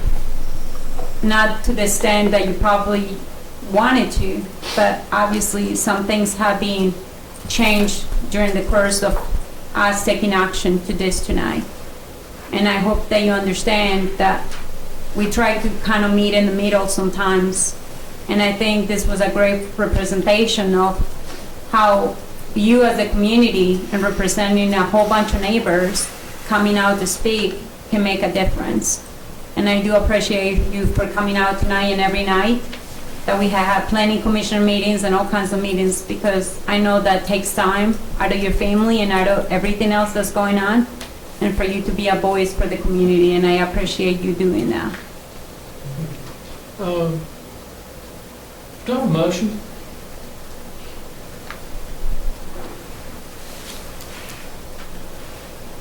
Do we have a motion to approve this rezoning? I'll make a motion to adopt the Planning Commission's recommendation to approve I have reservations about this redevelopment as we do on all these that are, especially when you have three sides of development on the property. I think the developer's done their homework. My biggest reservation was to fit in with the homes around it with the single-story homes, because on all three sides of the property are single or story homes, and that was clarified and actually presented by it was offered by the developer. So with all the potential developments on the property, I think it's an appropriate redevelopment. It's not perfect, and I understand the concerns. I read all 61 comments, all 61, and I did notice that, or a macro observation on it was the reservation about the development itself and all the bad friends that come along with the development, which is traffic and things that we all know about. I did not read any comments about the single-story homes. That's just my personal observation from going around on all three sides of the property and looking at it. So enough said. I understand. And Mr. White, what I'll tell you is these decisions, at the end of them, we have to press a red button or a green button, and we have to think about the community as a whole. And it's difficult, but I think the developer's going to do a nice project there. I think it's going to fit in. Once it settles in, and be better than some other potential development that could come in there. And Mr. Simonis is here. I have one question for you. I didn't revisit my notes this evening on the density, but the density is 3.7. What's the density on? Give me just a minute. And while he's looking at that, I personally contacted the developer about some of my concerns. One of them, Mr. White, since you're here, was why did he select duplexes versus single-family detached, similar to the adjacent development that we have approved along the Penny Drive extension. And the developer told me that he could go either way with it, but he thought that the duplexes provided more of a green appearance, like Slate Creek next to it, because there's more distance between the units. 3.25, and that is significantly less than the one we just approved. I think the other was 3.74 or something like that. So this is less density, and I'm not making an argument for it. I'm just telling you what my mindset was going through there. I didn't prepare any notes, but I understand the reservations, and I've actually spoke to this council before I came on it with the same reservations on adjacent development at Windmill Hills. So your comments are not falling on deaf ears, but I do think I think it's an appropriate use of the property, and again, we have to press a red button and a green button. I'm going to press a green button tonight. And It's a motion. Do you have a second? That's a motion. I'll second that motion so we can open up discussion. We have a motion and a second. Any discussion? You know, I was concerned, and Mr. Simonis, Move up to the microphone a little bit there. I was concerned about the getting in and out of the development. And I believe that I heard that there are two ways to get in and out. Can you elaborate on that? Yes, sir. There are two ways in and out. The first one's come down if you're going north on Stafford Drive. Off of Pepper's Ferry, you can take a left on Benny, take a right on Well, and then a left into the development. You could also go on up Stafford a little bit and hit Almeda, which is up at the top of your screen there. Take a left on Almeda, a left on Weddle, and then a right into the property. So that's the those are the two ways to get to the property itself. It's not two ways out of this development, but there are two ways to get to the property from Stafford.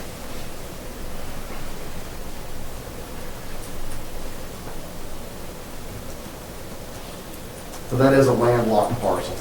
Based on the way the development around it has occurred, there's only one way in and out of this 4 point. this acreage. And the residents, can you tell me what type of people you think are probably going to move down there, their range of income? Range of income, no, sir, I can't guess the range of income because it's all about the buying power of that particular homeowner. I think Mr. Wilson's here. Did we say low threes, mid threes? 300, lower to mid $300,000 homes. I had shared a message with council that I had some reservation. Move close there. Move it, there you go. That I had some reservation with all of the 60-some comments that we had received, that there's a last-minute proffer. And I'd like to ask council if you mind delaying the vote until next meeting so those people have a time to readdress that proffer and possibly update their opinion on that. Because that was definitely appreciated when you come together like that. It's very powerful.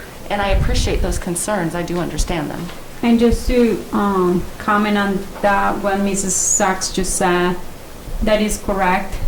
This just happened, and it actually took place today, January the 12th, where there was a proper change of no two-story home should be permitted. And I hope you understand that. Do you hear that, Mr. White? So I know that was a big concern for a lot of the residents around this area.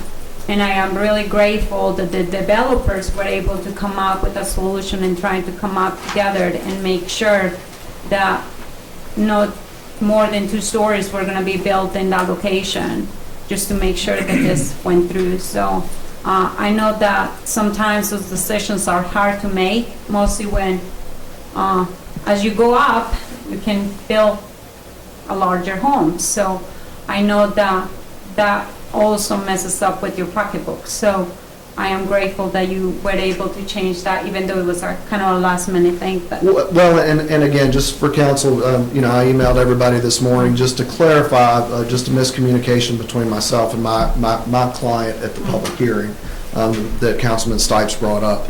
I just wanted to get it out there this morning. And when the discussion was, is that in a form of a proffer, realizing we had gone after the public hearing, we didn't. That's a commitment by Mr. Woody to do so, which is why we amended the proffer statement. If council is comfortable, I shouldn't say that. I'm not sure what legally from a zoning standpoint we can do. If we can pull and go back to the proffer I had earlier this morning. But again, it was there as a commitment. Based on what Mr. Woody had already explained and committed within himself and with his company to do. So we certainly didn't do that to do anything other than clarify some of the conversations that were had previously. So it was more of a cleanup item than anything else, and to ensure council that was the commitment of the developer. I do think from my perspective, it was the last this council meeting that we came together, even with the last planning commission meetings. It was a very difficult decision to make. And it was very difficult because, you do see, like the one guy made a comment, we're gonna have over 400 units being built just within a 4 blocks ratio. And I think that's just difficult to comprehend, mostly when you live close by. But with that said, I know that not having more than 2 stories, the residents should be happy about this, because I do see in some other places, like the new developments that are about to take place very soon, that's not the case. That's not the case that was, now you're going to have buildings that are so large, and that's going to really mess up your view for other homes. So this to me was a great decision from you guys' part. And it was great that the residents were able to come together and come out forward to meetings and everything else and make sure that did not take place. So, thank you. Comments? Going back to the traffic flow, and you are going to put in the roadway into the development, right? Yes, sir. Can you go over that a little bit more?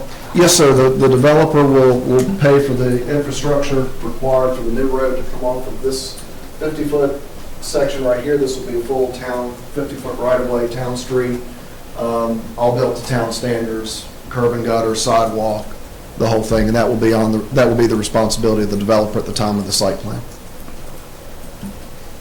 You know, I kind of wish, since you were the developer, you're gonna be the engineer for both plans, for Weatherway and the other one, for that road to come out like in a big circle, you know, but I'm just saying. You've got a pretty big drainage swale that runs between the two properties. It would have been hard to meet town standards to get that road to drop down that quick and come back up without some serious earthwork between those two. You understand there's no on-street parking? I don't believe that was, I know that was discussed at Planning Commission, I believe, but I don't think, we have not proposed to limit on-street parking. So this road going in is a full 50-foot road? 50-foot right-of-way, 30-foot, 30-foot street, yes, sir, Mayor, based on town standards. I think the one reason why we stayed away from the parking, no parking zone, I mean, not putting any restrictions on this, on the main road, it was because the subdivision is gonna have four places to park a car, isn't it true? I mean, the driveway, you can fit 4 cars plus, can you actually fit 2 cars inside are they gonna have garages, right? Is it gonna be a 1 or 2 car garage? 2-car garages, yes, ma'am. So 2 car garages, and then does that mean you got 2 park inside the car garage, and can you actually have 4? Are you counting those? Okay, so it would be 6 spaces? Right, and you can see, Ms. Hicks, based on this drawing, this isn't the final engineered plan, obviously, but we have 30 feet, we have a 30-foot building setback, so we can't build any closer than 30 feet to the street. A lot of times in the rezonings, we'll propose less setbacks, so it pushes your house closer to the road to present different to the street, but that gives you a shorter driveway. So that's where you see more of the on-street parking. But here in this case, we're going to have the minimum, depth of the driveway is going to be that 30 feet. So we've got, a standard parking space is about 18 feet. So we'll certainly get 2 cars in there and maybe able to get more based on where the final location of the house sits. Okay. Thank you. One more thing. Are you planning on building them all at the same time, or are you going to build one when it sells, then another, or do you have a plan? It's all going to be constructed. The infrastructure itself, Mr. Harper, will have to go in all at once. The buildings themselves, I'm assuming Mr. Woody will build them as he goes. He'll pick a side and work his way around the development. All right. So it's going to be a couple at a time, probably. Likely, yes, sir.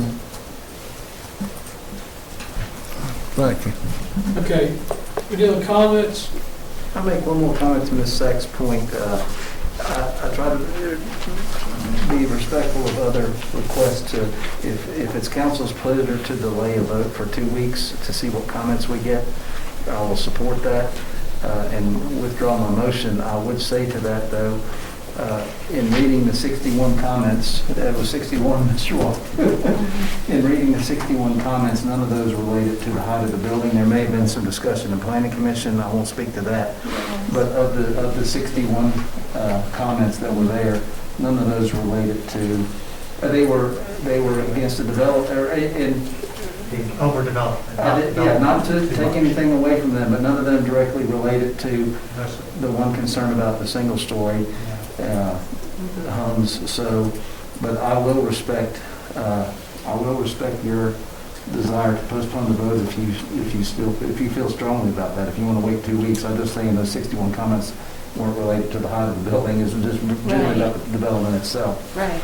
Of what you've heard tonight, did that help, or If you want do you still like to if you have still it want to to delay it, I will support that. I think the right thing to do is to let those 61 people who commented share any updates and give them the proper time. I don't think 2 weeks will Then I'll hurt us. support that.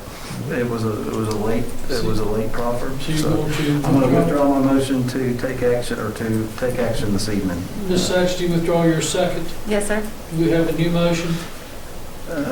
The new motion would be to wait 2 weeks for this new information to be presented to the public and get responses back before a vote is taken. And I will second your motion. Thank you. I would like to have, to see if there was a, I'm sorry. If there was a way to provide some of the, maybe a letter, that we can provide to this, people that commented, or maybe I can just, can I share this copy with Mr. White tonight, and then he can probably give a copy to his, neighbors? I'm not sure what it is, the property? This was the proper statement that, with the changes. I assume there's no objection to that? You know, we could ask them to do any updates on the petition, and that way you see it.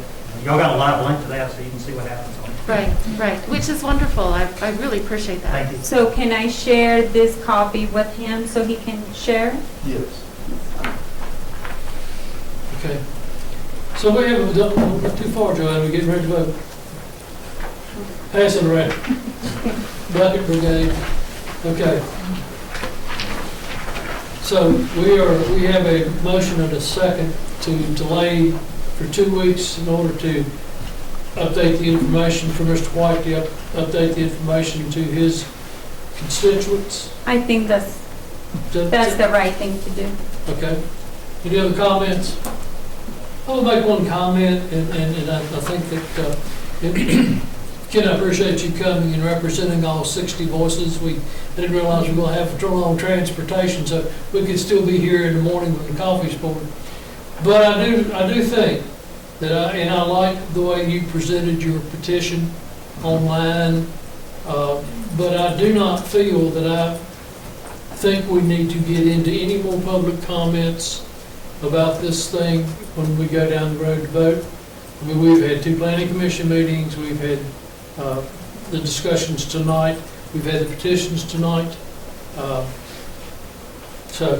And again, I'm not going to prevent anybody that wants to come for citizens' comments, but I will be very adamant with the 3 minutes, and I would prefer 1 speaker out of that group.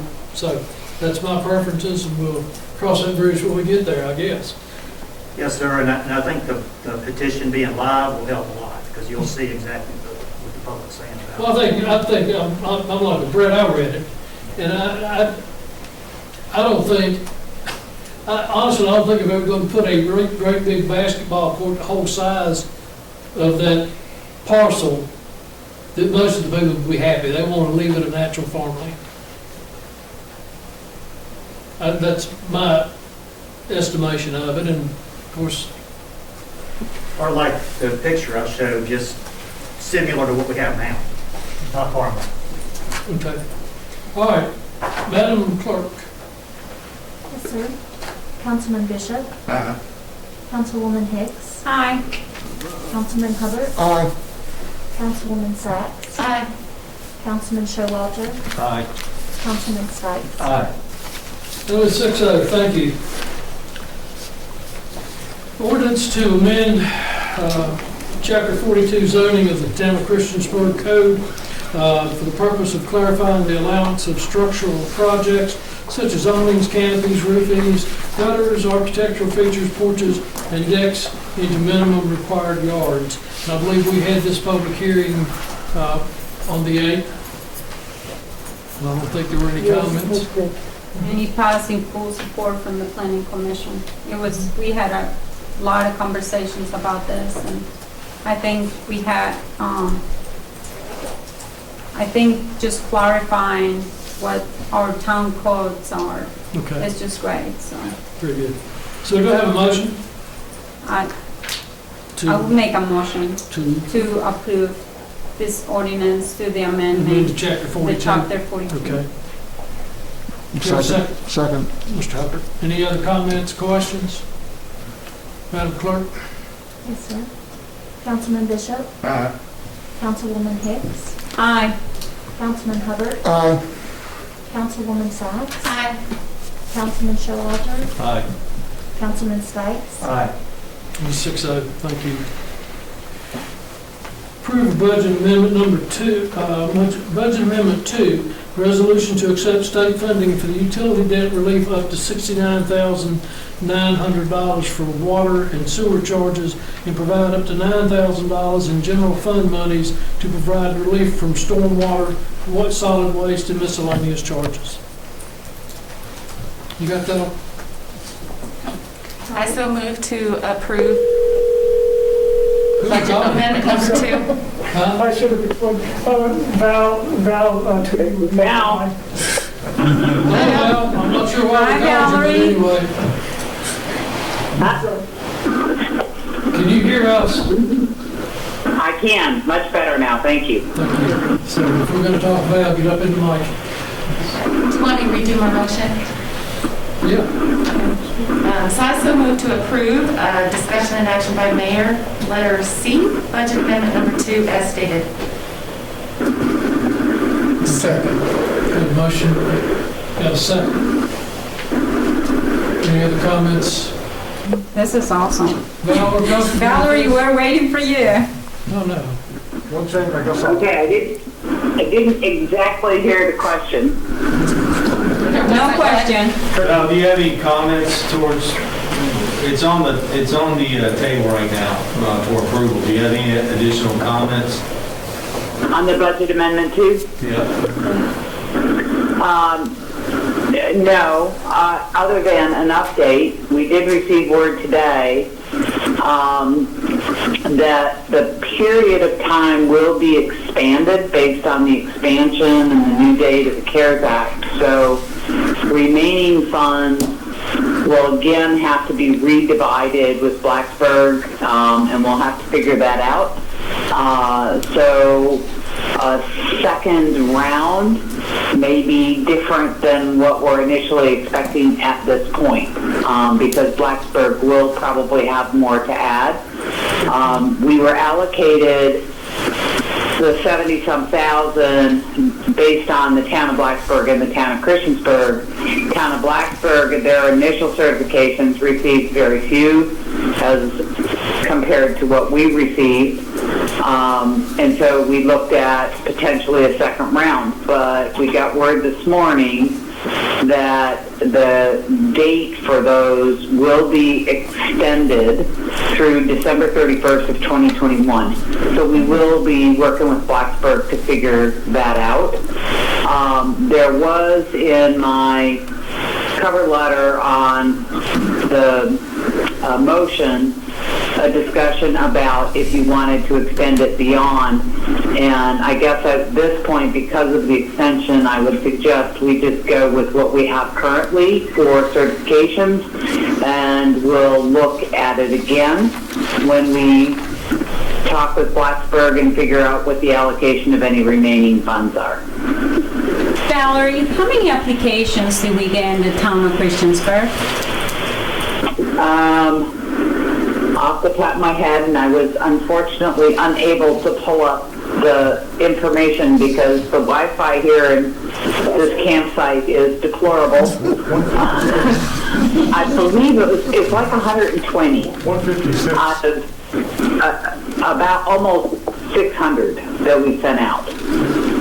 We sent 18 and we received 156. Thank you, Randy. And out of those, I believe some were not eligible. 52 were not eligible.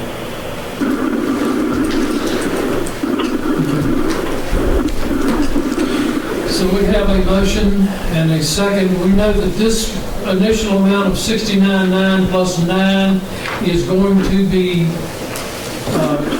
expended now to help with the utility bills, water bills, and then there may be a second round. Is that what I'm understanding? Yes, it's a maximum receipt of the $69,900. Currently, with the certifications we have, it's around 20. It's on that memo. You're stretching my memory here. Wendy, can you look at it? What was the total federal CARES and the total town contributions?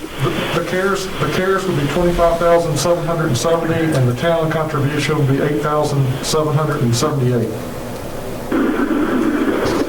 Okay, so that is what the current resolution states, and that would be my recommendation for now. And if there is additional funds that are needed or desired, we would come back to council with that. Hey, Valerie, is this 69.9, was that just for Christiansburg, or is that 69.9 divided by Blacksburg and Christiansburg? The total was a little over 70-some thousand For with both the initial, right, for both towns.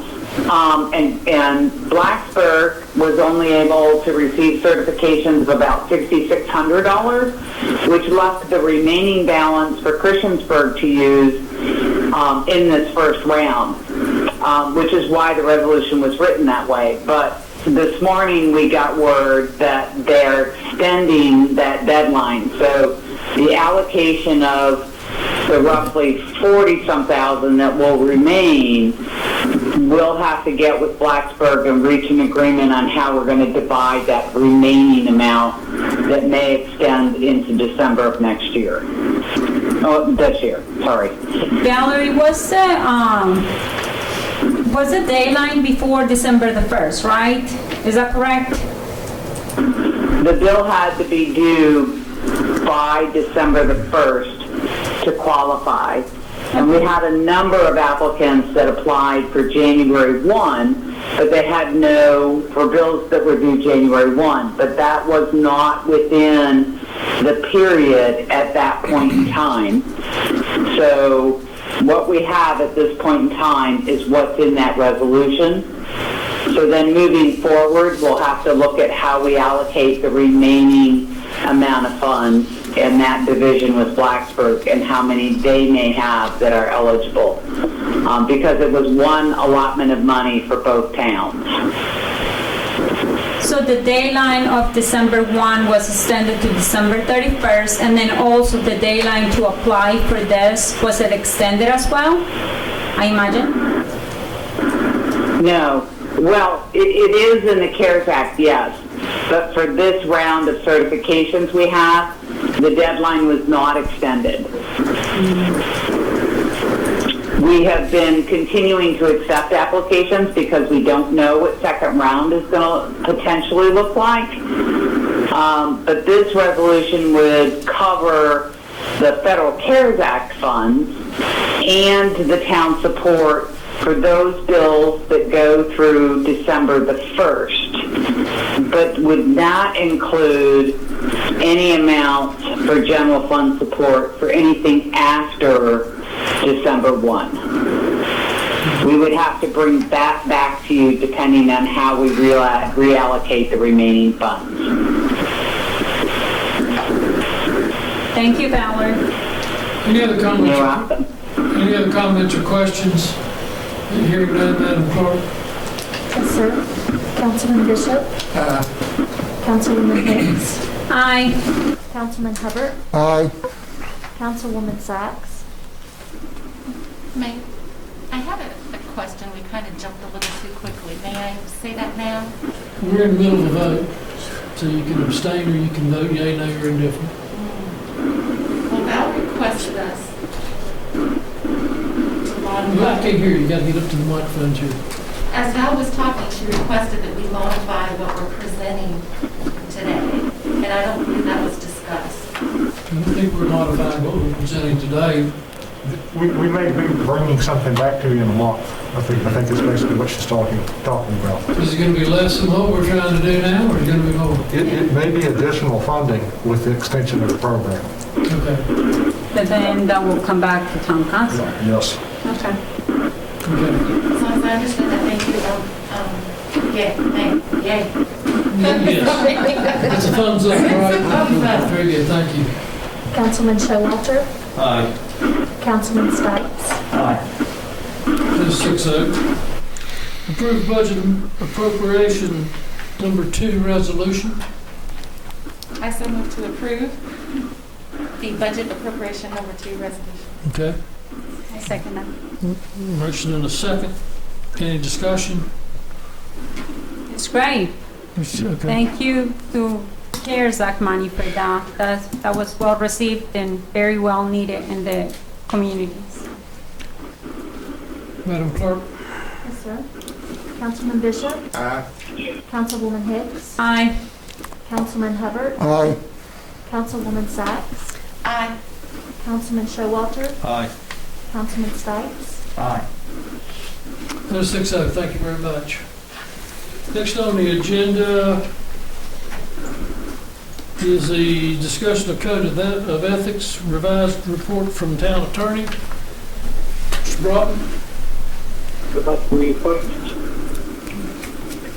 We just had a quick update. We reported at the last meeting on the 103B College Street zoning issue. And after that report, I guess we got some attention from the public, and the result of that was an additional document that we didn't have before. And so I've circulated that to council. I understand, I know the copy's not very good, but that's the version in which I received it. And it appears to be a termination letter addressed to Mr. Revin with regard to 103 College Street, Unit B. Thank you. Is it a termination? We're allowed to discuss that now because it was provided. We're allowed to discuss that or not? Yeah, I think you're allowed to discuss the document, certainly. And now you better listen to me for a second. Failure of due process, and I hope you understand this. Because we just received that this afternoon. Is that a termination of a rental agreement? Is that what that is? I know nothing other than what's on the face of it. Okay. But that's what it seems to purport to be, but that's all I mean, it's not easy to read. I will give Matthew Hicks the time to speak. I will determine who speaks and who doesn't. Okay, will you please give him a I will chance? let him give you a copy of that letter, and you can speak. This is discussion by mayor and council. We've got a lot of, I'm sorry, go ahead, Sid. Okay, so this is just another thing to drag me into the mud. That was a private matter. It had nothing to do with me. This was between, that letter, which I just saw today, by the way. It was a way for my husband that runs Summit Ridge Realty. I do the accounting.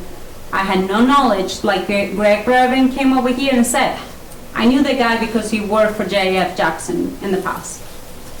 Now, I do know that J.F. Jackson terminated the guy. I do not, and I did not receive no payments from him for the last years from Greg Revin. I received payments from J.F. Jackson. Okay. Now, that paper that Matt had to give out or put in the door for Greg Revin was a legal way, the process asked, or the lawyer had somehow mentioned to us, not to me, to my husband, that he had to do that to be able to evict him and take him to court, even though he was not supposed to be there. And the reason why my husband got involved in this was because J.F. Jackson asked him to get involved. Now, I have no dealings with Greg Revin. I went to a birthday for his daughter years ago when he was what I believe, he was a normal, just nothing into it or whatever. I got the invitation, whatever, I went over there. I think his daughter is an absolutely beautiful girl, but that's it. I don't have no dealings with the man, and I hope this is done and rested with, because I'm tired of seeing this. And this really touched a very, very emotional part of me, because that building was owned by a person that I was great in this community, Dr. Myers. And Dr. Myers was like a father to me. He passed away 6 years ago, unfortunately, from a plane crash. And this man had given every minute of his time to be able to help the community. When my son was in the hospital, he was the only person that will drive back and forth to Roanoke and UVA to pray for my son. So we ended up taking this building. My husband is being running it. I collect the rent. They put it in the box or whatever. They send it in or whatever. I have no dealings with Greg Revin. Thank you. He never worked for me. I don't have no dealings, and I am down with this matter. Okay. Thank you. We have options. I mean, we can say it's done, it's over. We can,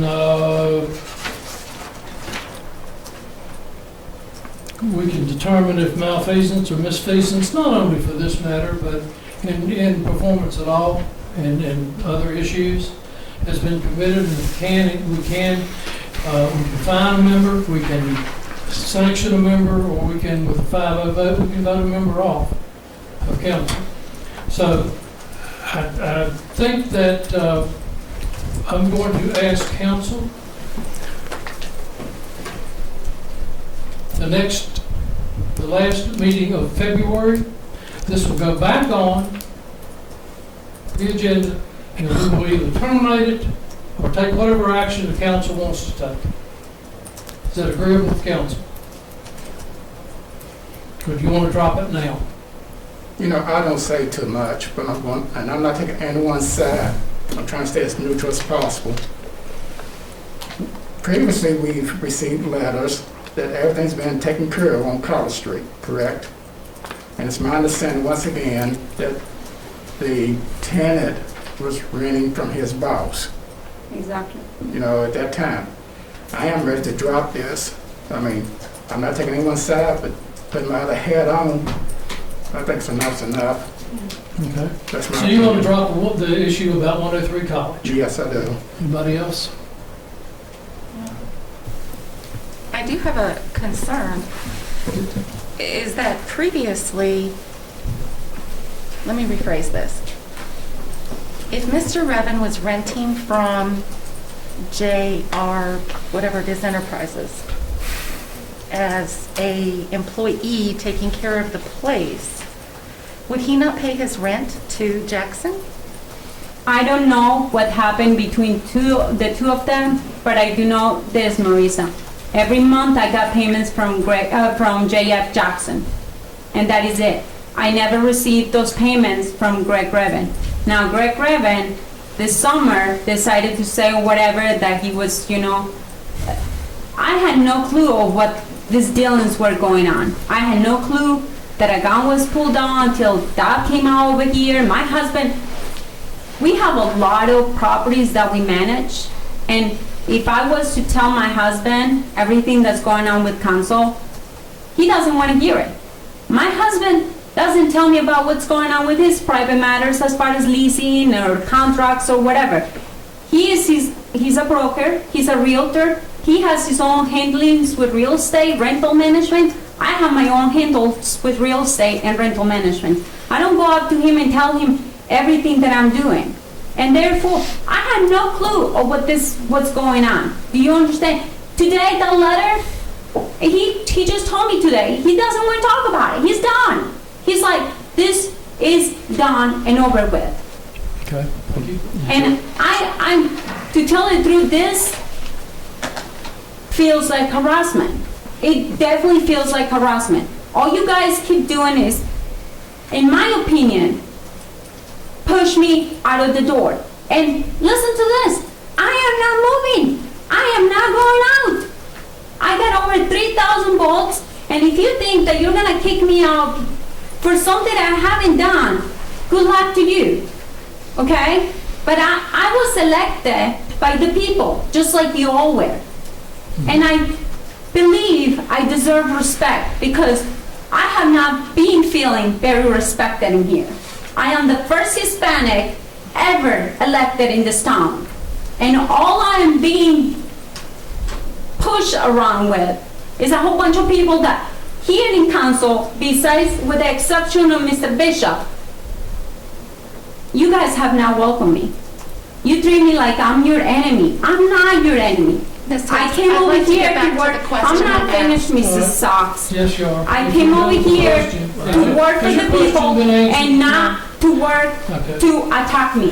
I have a question. You actually said during public comment to Mr. Revin that you did accept cash from him. He brought a payment in June or something. Right, but a few moments ago you said you'd never received any But payments the years directly. before this, do you understand? This went into a legal matter this summer. Right, but you did accept payment from him. It was one payment that showed up a name and it was cash, and that was it. Now, do I have a clue what was going on? No, I had no clue. J.F. Jackson said, that's from Greg Revan or whatever. I had no clue about this. Now, you guys keep attacking me for my business.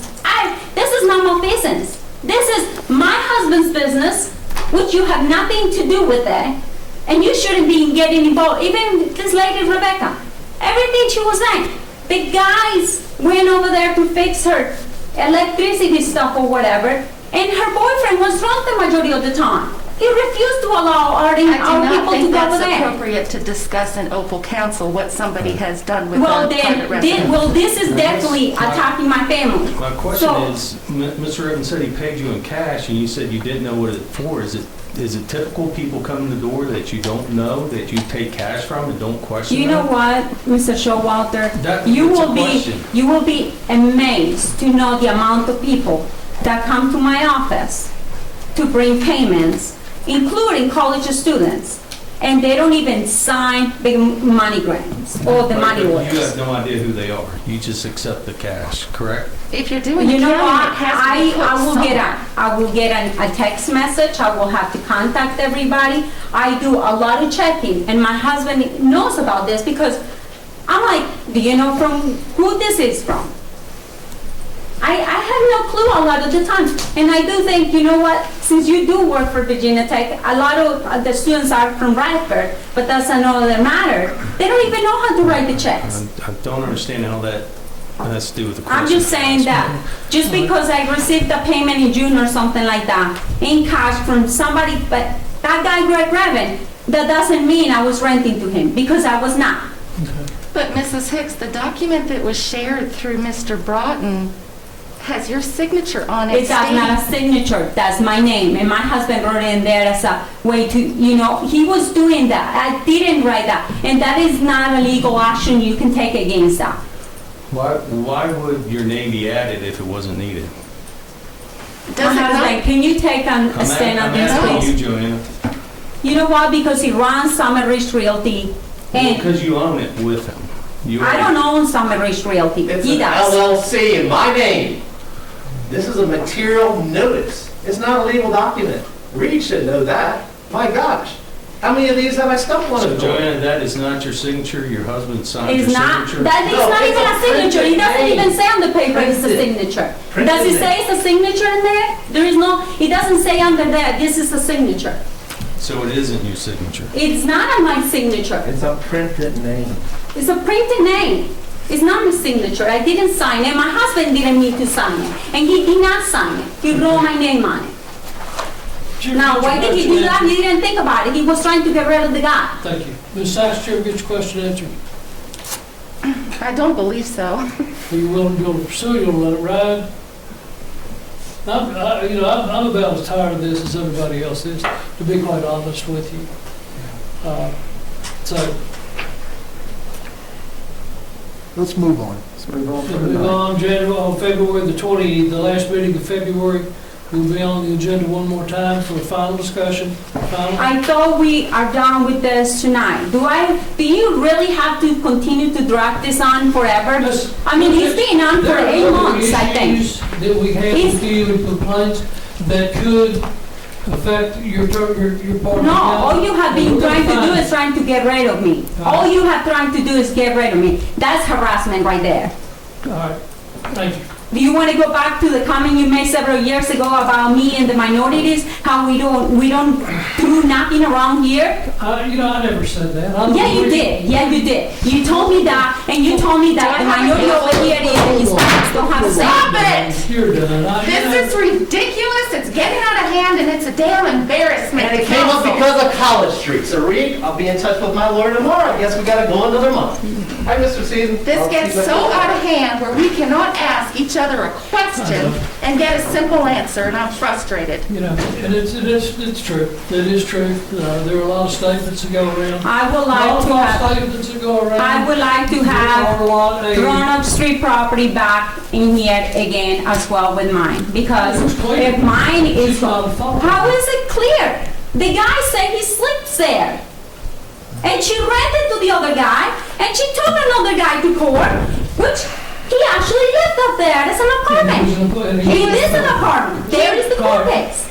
We're both back. We are opening back up again. We're done on this thing. You know, there's obviously a lack of code of ethics throughout. And we need to pay more attention to this, or we just need to get rid of the code of ethics and all of us be deemed as hypocrites. This code of ethics it should not be a thing to try to, smear somebody else's reputation when I have nothing to do with this. Now, So we can continue. We're going to move on. Yes. We need to move on. Okay. So what was the move on? We're done with this, We're going. right? No. And then Is that what you Streets want? brought up. We're done for tonight on that. Okay? Thank you. Thanks.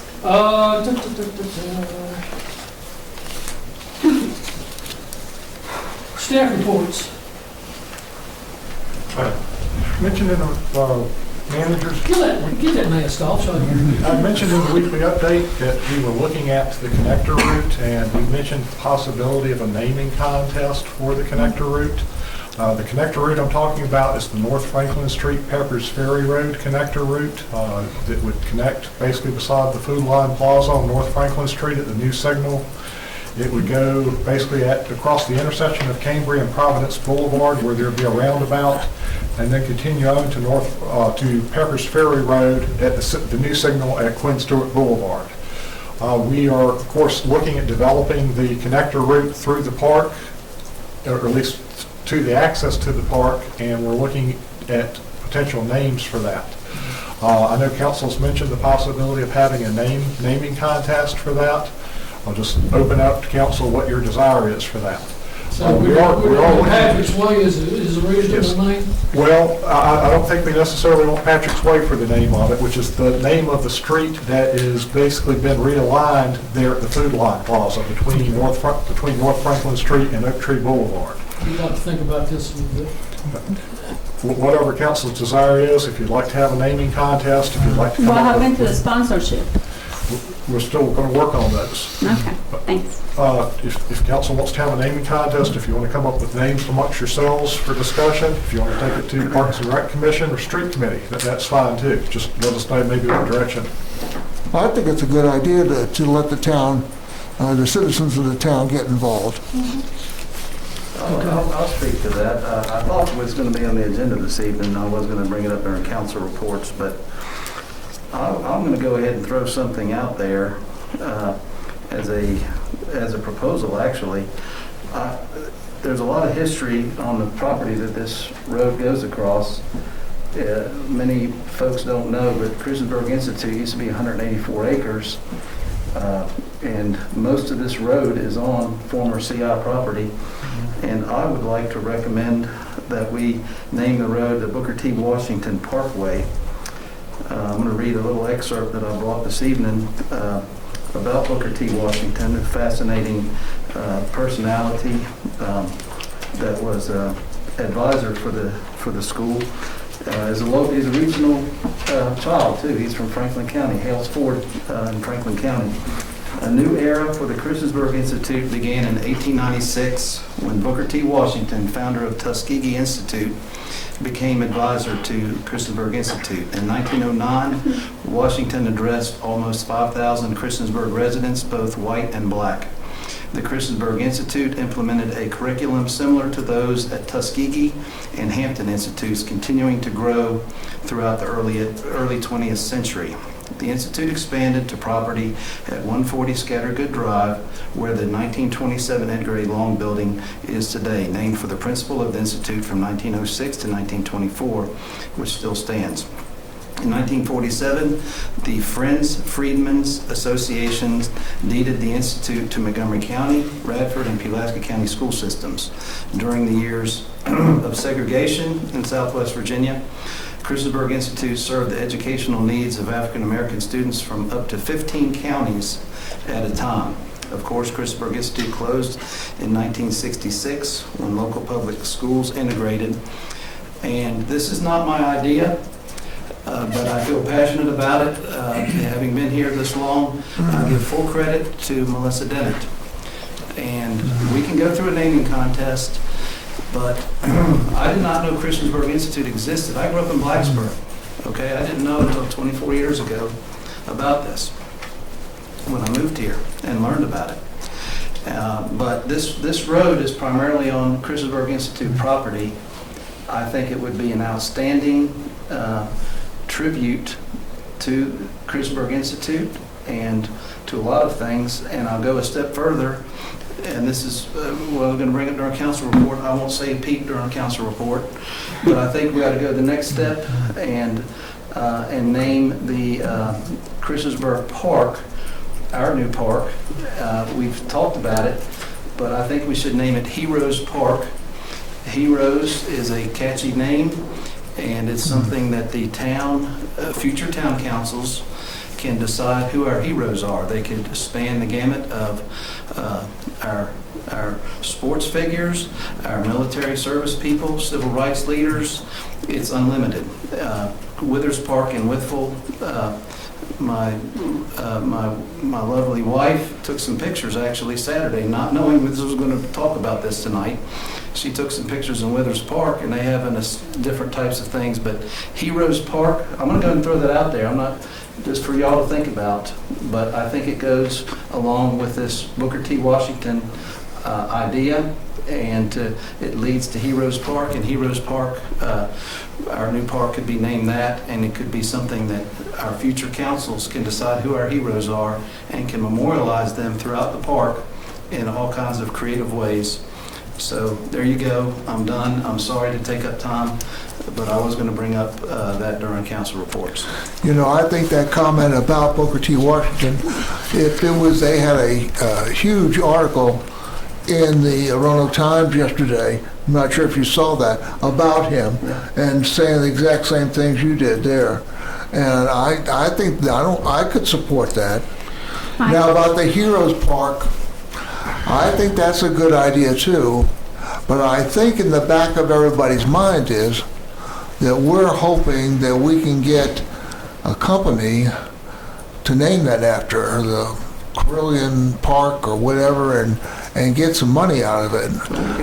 We can talk about it. Yeah. Heroes Park. I'd like to move on with the Booker T. Washington Boulevard, but I'd like to table any thoughts of a Heroes Park at this point in time. It's a good idea. It just doesn't ring good to me. That's just me. I do, if we were to vote on this, I would second the Booker T. Washington, because I do think, as well, I was thinking about Christiansburg Institute the other day and how wonderful it would be to have, a person from our community recognized. So that's in the form of a second. Did you put it in the form of a motion? Well, I will, yeah. I'll retract and say I propose that we name the connector road the Booker T. Washington Parkway, or whatever road you want to call it. The Parkway is the first one. It's a nice, friendly name, and it's a wide right-of-way. It's 100-foot of right-of-way out there. It's going to be it's going to have a parkway feel to it because it's going to be a lot of width. So I'll just make a motion that we name the connector road to Booker T. Washington Parkway. Would second that. Motion and second. Any discussion? I have discussion. I have discussion. And although I think it's a great idea, I would still like it presented to the public as one of the options that they can choose and still get their feedback. Because something else might come out that we haven't thought of, and that's not shorting your idea. I think it's a very good one. It's not my idea, it's Melissa's, and I want to give her full credit for that. It's magical. To me, it's magical. It makes all the sense in the world. It does, yes, I agree. I'm just looking for community input as well. So you're just saying we release it to the press and say we're thinking about naming this road this name, and does anybody else have any comments? Because it's getting to the point we can't even make a damn decision on anything without being politically correct. So we either drop it right now and send it out and let people ask, or we vote on the motion. I kind of like the motion's on the table. Motion's on the table. The discussion is there. And I don't mean by political correct. I mean, we have to pass it by the entire citizenship. I think Booker T. Washington's a wonderful name. I'm sorry I didn't think about it. But I just said we had to pass it out and get everybody's opinion. We're everybody's opinion, that's what they elected us to do. So I would like to move on and call for vote, unless there are other discussion. Okay. You heard, call for vote. Madam Clerk? Yes, sir. Councilman Bishop? Aye. Councilwoman Hicks? Aye. Councilman Hubbard? Aye. Councilwoman Sacks? Nay, for the reasons I explained. Councilman Showalter? Aye. Councilman Stipes? Aye. It says 5-1 on that name. That's good. Thank you. Okay, that's on motion. All right, anything else? Just pointing out that the dialogue on race has been rescheduled for February 13th at 10 o'clock. That's a Saturday. What, I'm sorry? The dialogue on race winter summit is scheduled for February 13th at 10 a.m. Also, I had a request from a council member to have a presentation on basically processes for rezonings, conditional use permits, proffers, things like that from the attorneys. I'll set that up in the coming meeting if it's agreeable with council, one of the next couple of meetings. Also, I had a request for the cost of the investigation from the attorneys into 103 College Street. I can come up with that easy enough based on, I guess, past bills and our current bills, if I get with Reed. I could add to that time from staff if you would like, if that's a desire of council, that I come up with that dollar. The reason why my husband was asking about that was that because obviously we're not spending that money on the citizens, and the intention here is to make sure that we provide the services to the community that they need, including like the bus services. I'd like to see those figures. The estimate time staff would be an estimate, but we can give you a fairly close Next figure. meeting. Okay. That's all I got. Not only my property, College Street as well. Thank you. I mean, Roanoke Street as well. Take them both.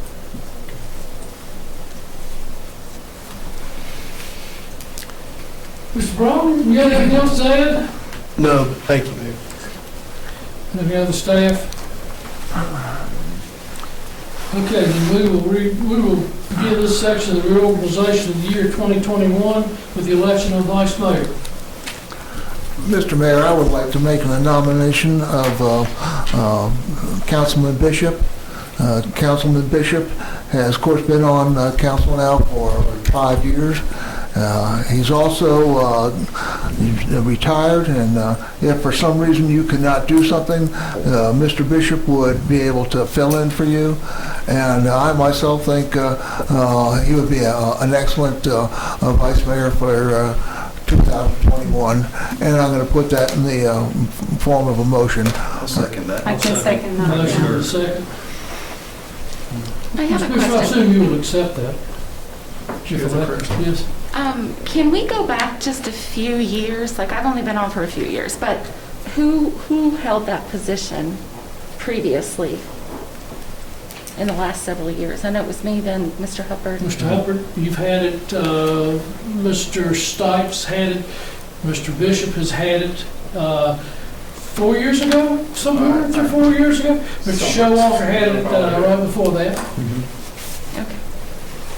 All right, thank you. In the, okay. I really like Mr. Bishop to have that position. I think he deserves it. Madam Clerk, would you poll the council, take the vote? Yes, sir. Councilman Bishop? Abstain. Councilwoman Hicks? Aye. Councilman Hubbard? Aye. Councilwoman Sacks? Aye. Councilman Showalter? Aye. Councilman Stipes? Aye. Says 5-0 and 1 abstention. Congratulations, Mr. Bishop. Thank you. My first honor will be to give you the reading of the, come out of the closed session down the road. We're not ready to do it, but I'll get it to you in a second. Council appointment of committees by Mayor Barber.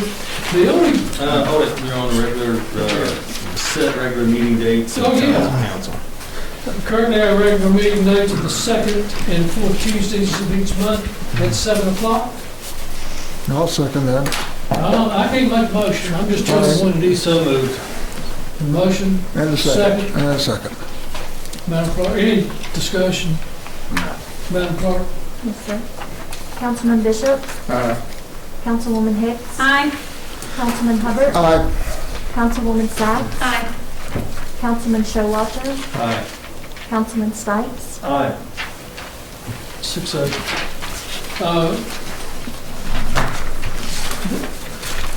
This is where I am recommending that we keep the standing internal committees within the town, with the exception of water and waste, street committee, finance committee, emergency services, public health, and central business. I did have a request from Ms. Hicks that said she would like to go on central business. So I will leave that up to the motion by council as to who's on it. Or we can leave it as it sets with Mr. Bishop and Ms. Sykes. We don't set those committees, Mayor, you do. I just did. Okay. That's fine. I'm leaving it up to you to determine if you want Yes, to asking that change question. central business. If not, we'll move on as what it is, as presented. Do I have a motion? Now, what is the motion? What are we voting on? We're voting on Water and Waste Committee, which is a new name. We've taken sewer and everything else off of it, which is Mr. Showalter and Ms. Sykes. Street Committee, which is Mr. Stipes and Mr. Bishop. Finance Committee, which is Mr. Stipes and Mr. Showalter. Emergency Services Committee is Mr. Bishop and Mr. Hubbard. Central Business is Mr. Bishop as the chair, Ms. Sykes. And Public Health and Welfare and Council on Human Relations are ad hoc, that's served by town staff. Do I have a motion? I'll make a motion that... Is the motion again? I'll make a motion that we approve the selections for the council appointments for the next year by the mayor. I'll second it. Motion and a second. Any discussion? So once again, I'm not being put in a committee, is that correct? That's correct. Madam Clerk, would you poll council? Yes, sir. Councilman Bishop? Councilwoman Hicks? Nay. Councilman Hubbard? Aye. Councilwoman Sykes? Aye. Councilman Showalter? Aye. Councilman Stipes? Aye. So it's 5-0 and 1. Council appointments in Aquatics Advisory Board and Parks and Recreation Advisory Board. I am going to nominate Mr. Hubbard to take both of those committees. I'll make a motion to approve that. Second. Have a motion and a second. So you are not going to give me that, is that correct? That's correct. Madam Clerk? Yes, sir. Councilman Bishop? Councilwoman Hicks? Nay. Councilman Hubbard? I guess I have to abstain. Good move. Councilwoman Sykes? Aye. Councilman Showalter? Aye. Councilman Stipes? Aye. That's 5-0 and 1. The next council, this is the council appointment to Planning Commission. 4-1 and 1. Do what? It's 4-1 and 1. Oh, yeah, whatever. Steve will debate for yourself. We'd love it. 4-1 and 1, thank you. Council appointment to Commission, the Planning Commission. And I have had several comments from council on leaving it wide open. I have some council members that say we would like to not have a member on the planning commission. Others say we would like to have a member on the planning commission, but it would be a liaison and a non-voting member. And others, so I lay it out. I'll ask you all, what do you want to do and who do you want to appoint? I'll go ahead and I'll start that discussion, and I haven't had any conversations about this with you, Mayor, but having served on the Planning Commission for 7 years before I ran for council, and seeing what's happened since then, we used to have, I think, 5 members with the council member that sat on the committee. But things have changed since then. We now have 9 planning commission members, and there have been issues, not just recent issues, but past issues with that liaison. And I would recommend, and I don't know where we go with this, but I would recommend that we allow our planning commission to operate independently and autonomous from us, and prevent some awkward situations. And even when I was on the planning commission, having a council member there at the time, I'll just leave it like that. I recommend, or I'm of the opinion that we should just not have a planning or a council member on the planning commission, allow them to operate independently and autonomous of us. But that's just where There's nothing in the town charter that says, or the town code says we have to have a member, is that correct? Okay. So I'll start the discussion with that. Well, first of all, I just hope that you can sleep with yourself, because you told me last year when I asked for a committee, and you said, no, you have to be in council for at least a year. I've been in council for at least a year. Now you refuse to give me a committee. That's correct. Then you took away the Parks and Rec, and then now you are obviously, you guys are getting rid of the planning commission, town council person in there. So just, I hope that you do understand that this looks really good on you. Well, and I'll tell you, the reason that I have taken you off, elected to take you off the Recreation Commission, is that I don't appreciate the way that you have chastised, you have attacked, you have criticized the members of the committees, not only on Facebook, but also in our public meetings. So you've not shown me the ability to interact on councils and commissions. So that's why I did it, and that's done. That is such a rude comment out of you, considering that you're the one that has been telling even people that were for the park to be quiet and sit down, really. And she was part of the Parks and Rec Commission. Not commission, but the department. Okay. Can we get back to the discussion at hand, which is the planning commission? Yes. Is there any discussion, or do you want to, is that a motion? I'll just get out there for discussion. I'll make a motion that we no longer have a council representative, whoever that might be, any council member on the planning commission. I'll second that. I believe it's time that they can act independently of council. I agree with that. Any discussion? Well, I don't know if a person acts as a liaison, you think that influences their decision? Just by having a council member on it, is what's saying? I would say the biggest thing, Mr. Bishop, in my opinion, is it can prevent some awkward situations, and I won't go into details on that. We've seen them very recently. We've seen them in the past before the current, and also we have an outstanding non-person committee now. It's big, and they're when I say it's big, it's. I believe that it's time for them to function independent of us and not be to have that liaison. I don't have the right words, but those changes, the influence. Yeah, it is, because I sat on that for 7 years, and sometimes knowing there's a council member there can prevent some types of discussion, because the town council member is thinking more political, and that's not the purpose of the plan. The planning commission is focused on appropriate land use, period. They're not focused on politics. We're the ones that's focused on politics. So having that, the combination of how we've evolved as a planning commission to have 9 very well qualified people that function very well, and having a council member on there, I just think we've outgrown that. That's what I would say. So that's it. Well, I guess I have a question about that, because if you're saying that the planning commission can be make it someone in there can make it very political.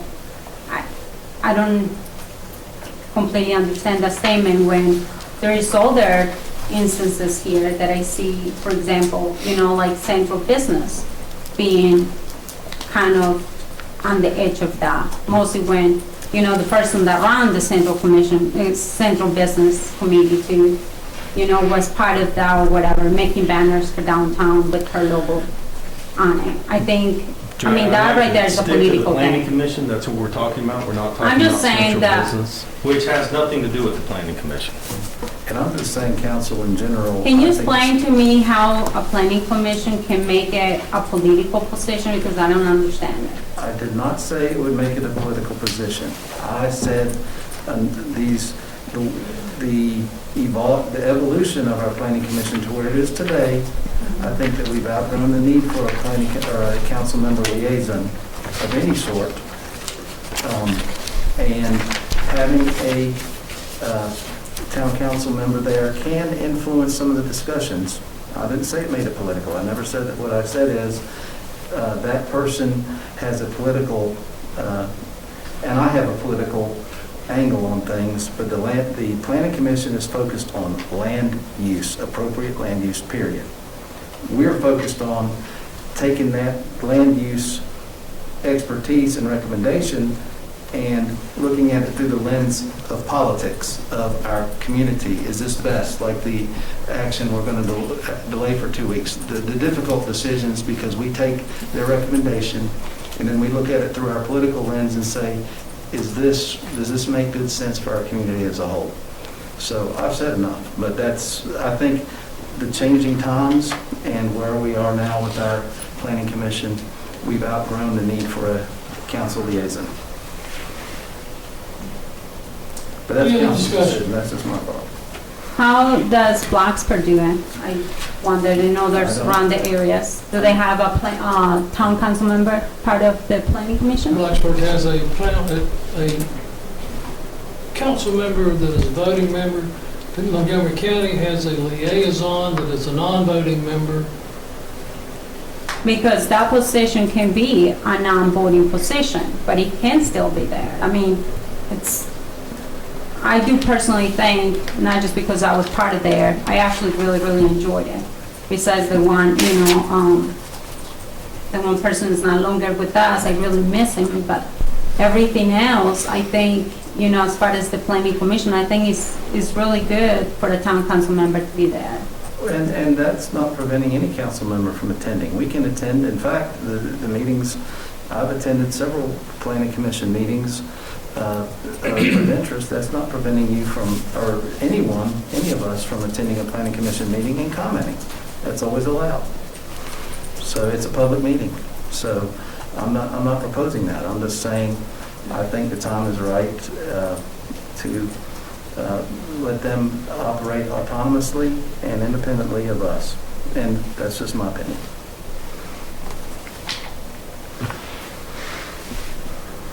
Madam Clerk, now this is to just not to have a not to have a representative at all on planning commission. Okay. Madam Clerk? Councilman Bishop? Aye. Councilwoman Hicks? Nay. Councilman Hubbard? Aye. Councilwoman Sachs? Aye. Councilman Showalter? Aye. Councilman Stites? Aye. That's 5-1. Thank you. Mr. Bishop, take us into closed session. Yeah. Before we do that, do we skip over council reports? We did. We did. I'm not sure I can stand any more council reports, but if that's what you'd like to do, we can do that. I would. All right. Council reports, Mr. Stipes. None. I had my saying too much of it. Mr. Showalter. None. Mr. Hubbard. Yes.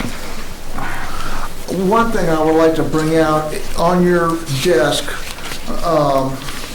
is a letter that I wrote during Christmas concerning ideas I had that maybe could make council meetings move a little bit better. I think I was disappointed, and I'm sure other people were disappointed with the meetings we had somewhat last year. So these are just some ideas I have, and I'm not sure if, if other people have ideas on this. And is what I was thinking is that maybe everybody could look this over and think themselves, and maybe we could put it on the agenda for next meeting of any changes that we would like to have during a council meeting. I would like to see it happen the first meeting in February, rather than immediately right on top of us and give us time to think. That'd be fine. Can you send, you had mentioned that to me, I never did get that email. Yeah, because, well, we had a little bit we had some logistic problems. But this is the letter that I was going to send. Okay. Another point I had that I'd like to bring out is I think a lot of you know that Brian Tickle, who has been the manager of Walmart, and I don't know how long Brian has been the manager, but I'm going to say 20 years. And Brian has moved to a different location, but I would just like to have it down in the notes how the town of Christiansburg appreciates what Brian Tickle and Walmart have done for us and what they've done for the community. And I'm not sure if there's any way we could do this to make sure that he knows that we have expressed our thank you. Do a formal letter, let the council sign it. Incidentally, Mr. Tickle retired after 31 years. He is now managing the Lowe's store in Christiansburg. So he didn't transfer, he retired. Huckleberry Trail would not be there if it weren't for Brian Tickle. I can tell you that. Now, another thing, I'm not sure that if people saw in the paper on Roanoke Times on Sunday, there was a short letter that I had written, and it was concerning the CARES Act and how the town of Christiansburg have supported different areas, during this time. And because there are some people that have come to me and said, well, the town is not doing anything, is all they're thinking about is the park, and they're not doing anything here to support people who need support. And if you read that, it shows there, I believe that we have given over $1 million on different concerns concerning that.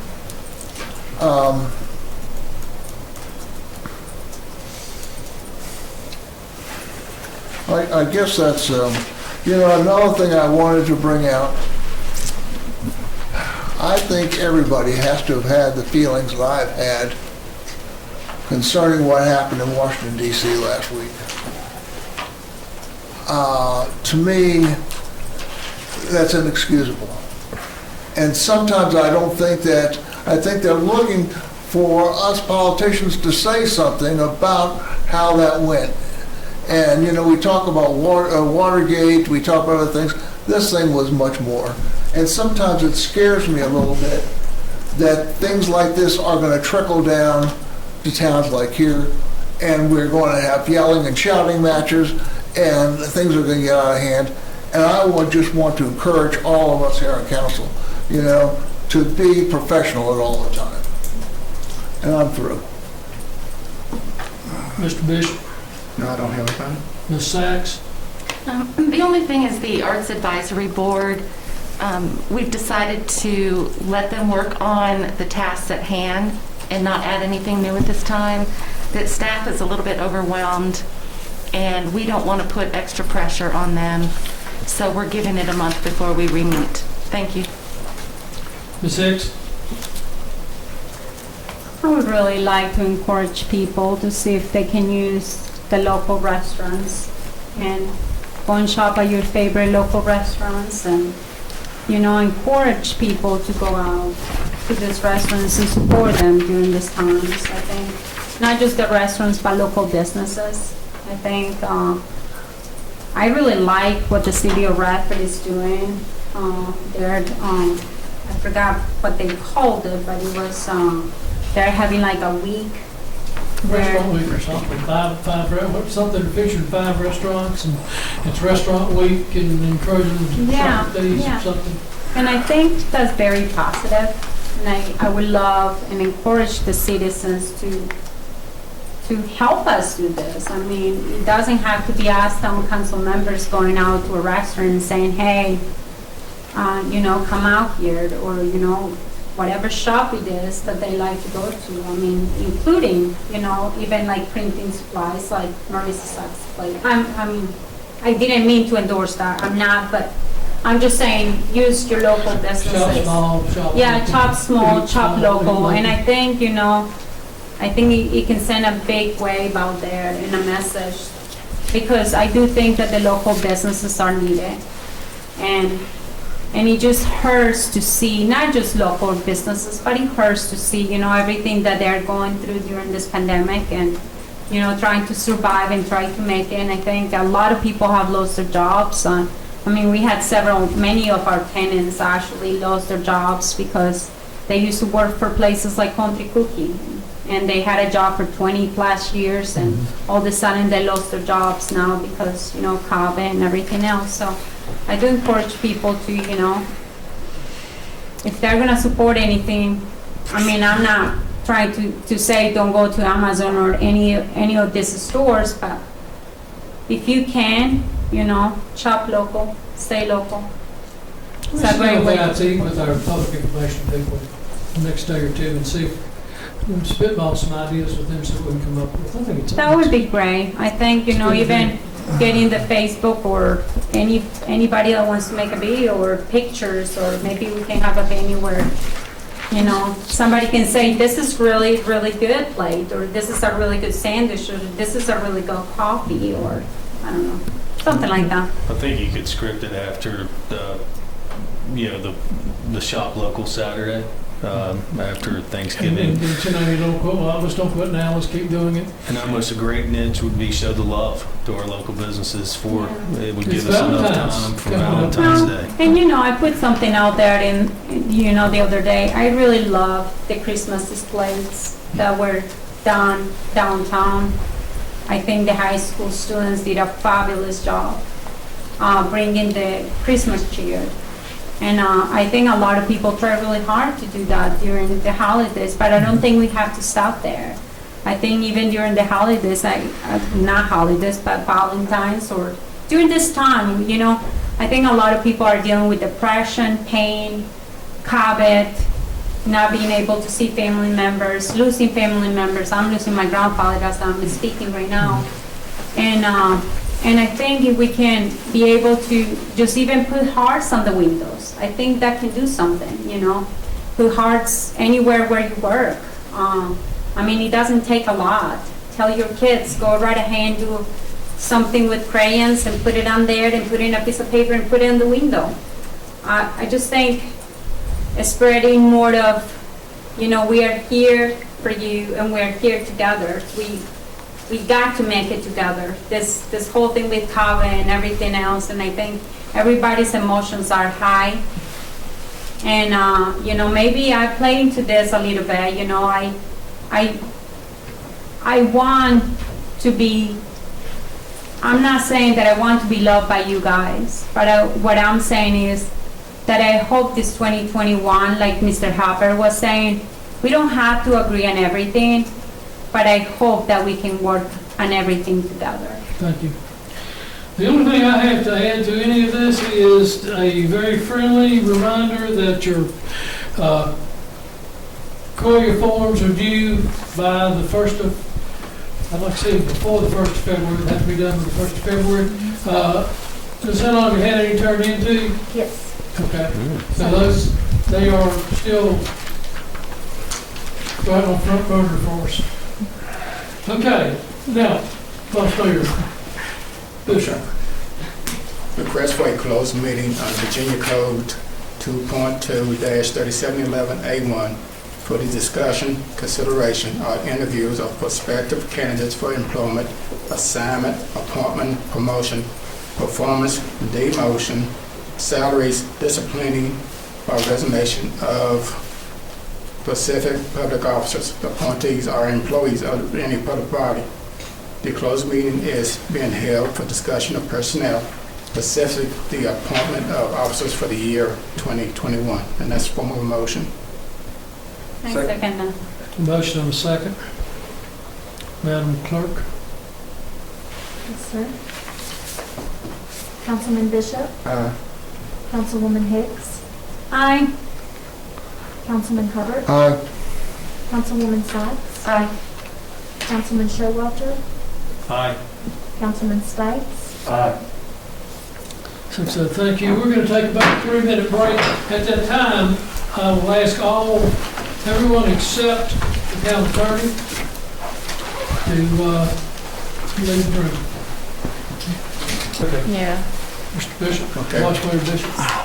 I move to certify that the town council of the town of Christiansburg have a minute closed session in the best of each member's knowledge discussed only public business matters lawfully exempt from open meetings required by Virginia law and only such matters as are identified in the resolution to enter into closed meeting. And this is form of motion. Second. Motion and a second. Any discussion? Deputy Clerk? Yes, sir. Councilman Bishop? Aye. Councilwoman Hicks? Aye. Councilman Hubbard? Aye. Councilwoman Sykes? Aye. Councilman Showalter? Aye. Councilman Stites? Aye. As far as council action on the matters, we're going to, this is the reappointment of our constitutional officers. Town manager, do I have a motion to renew his contract for a year? I'll make a motion that we reappoint Randy Winfield as our town manager. Second. A motion is second.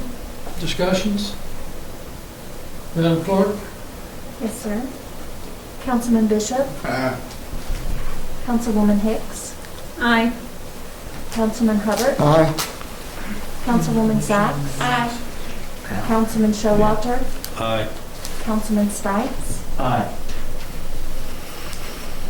While we're on the town manager, Yeah, I'll make a motion that we provide Mr. Wingfield with a 4% raise effective immediately.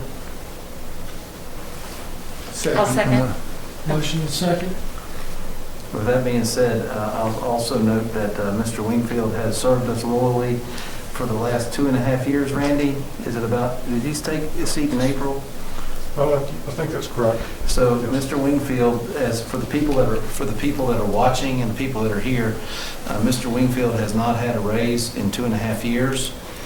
And he has performed this last year remarkably well, especially the last year is a standout. And I can't talk about what we said in closed session, but everyone supports Randy, and but the motion is for a 4% raise. But just to make sure that everyone's watching is that he's not had an increase in 2.5 years. So we had a motion and a second. Is that And then we correct? had comments. And then we got comments. Yep, we did.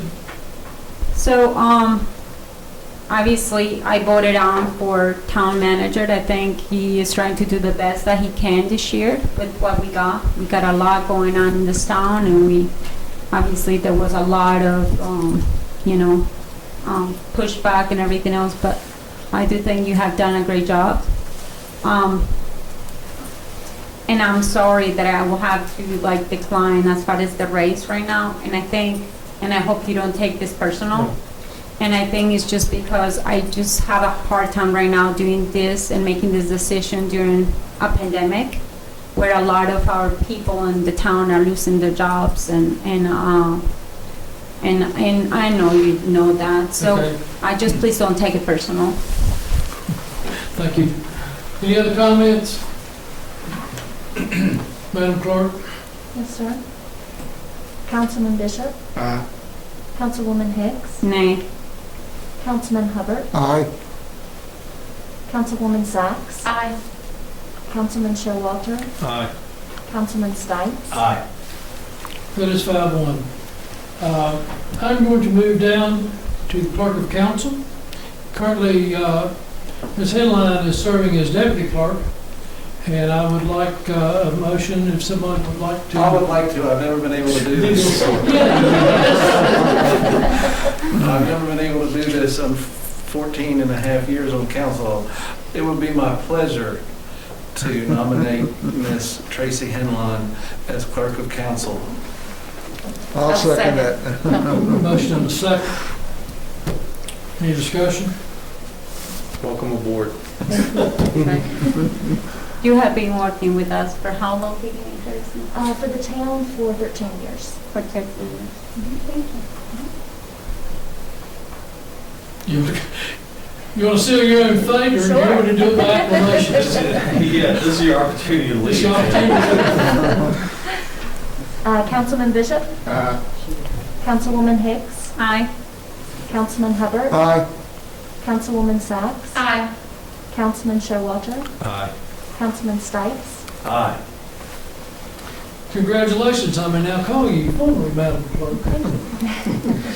The other three, the finance director, the police chief, and someone appointed the town attorneys, is there a motion to appoint them by acclamation? So moved. Second. Motion is second. Discussions? I got a shout out for the finance director. I think she has done such an amazing job.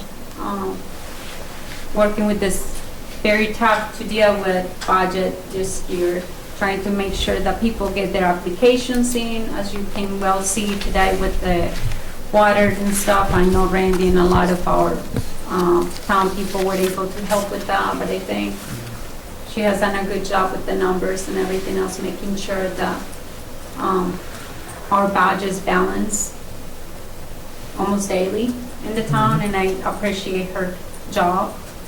Also got to say, I thank the police chief right now, because I know this has been an interesting year, and I do hope that the rest of the year will be better for sure.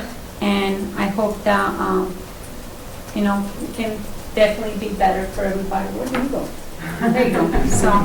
So I thank all of these people for doing the job they're doing right now.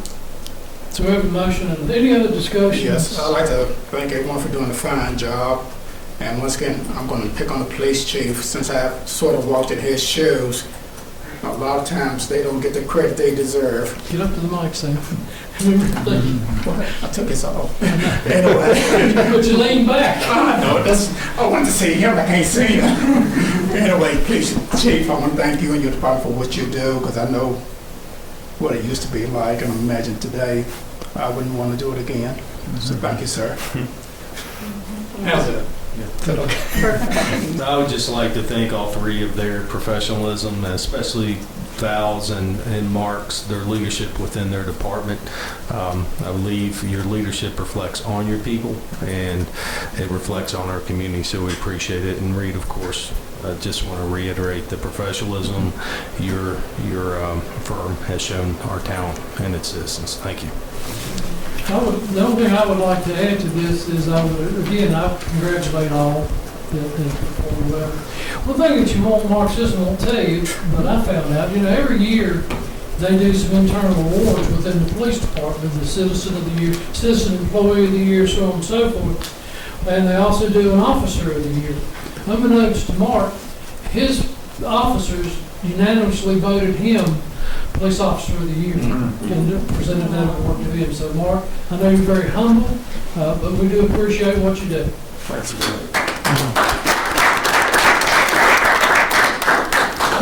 good. Another thing,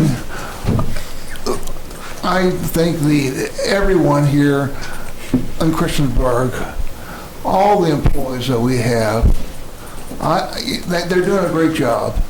And there has to be a reason why they're doing a great job, and that's because you people are giving them leadership and direction and support. And I think that's a key thing, and it makes working here so much easier and so much better. Good. Nothing else? We are adjourned. Did you vote? Did you vote? Vote on the last one. Let's vote on the last two. You're not going to We're not adjourned. Commissioner, would you call the roll on the last three? Yes, sir. Councilman Bishop? Councilwoman Hicks? Aye. Councilman Hubbard? Councilwoman Sacks? Councilman Showalter? Aye. Councilman Stipes? Very good. Now we're adjourned.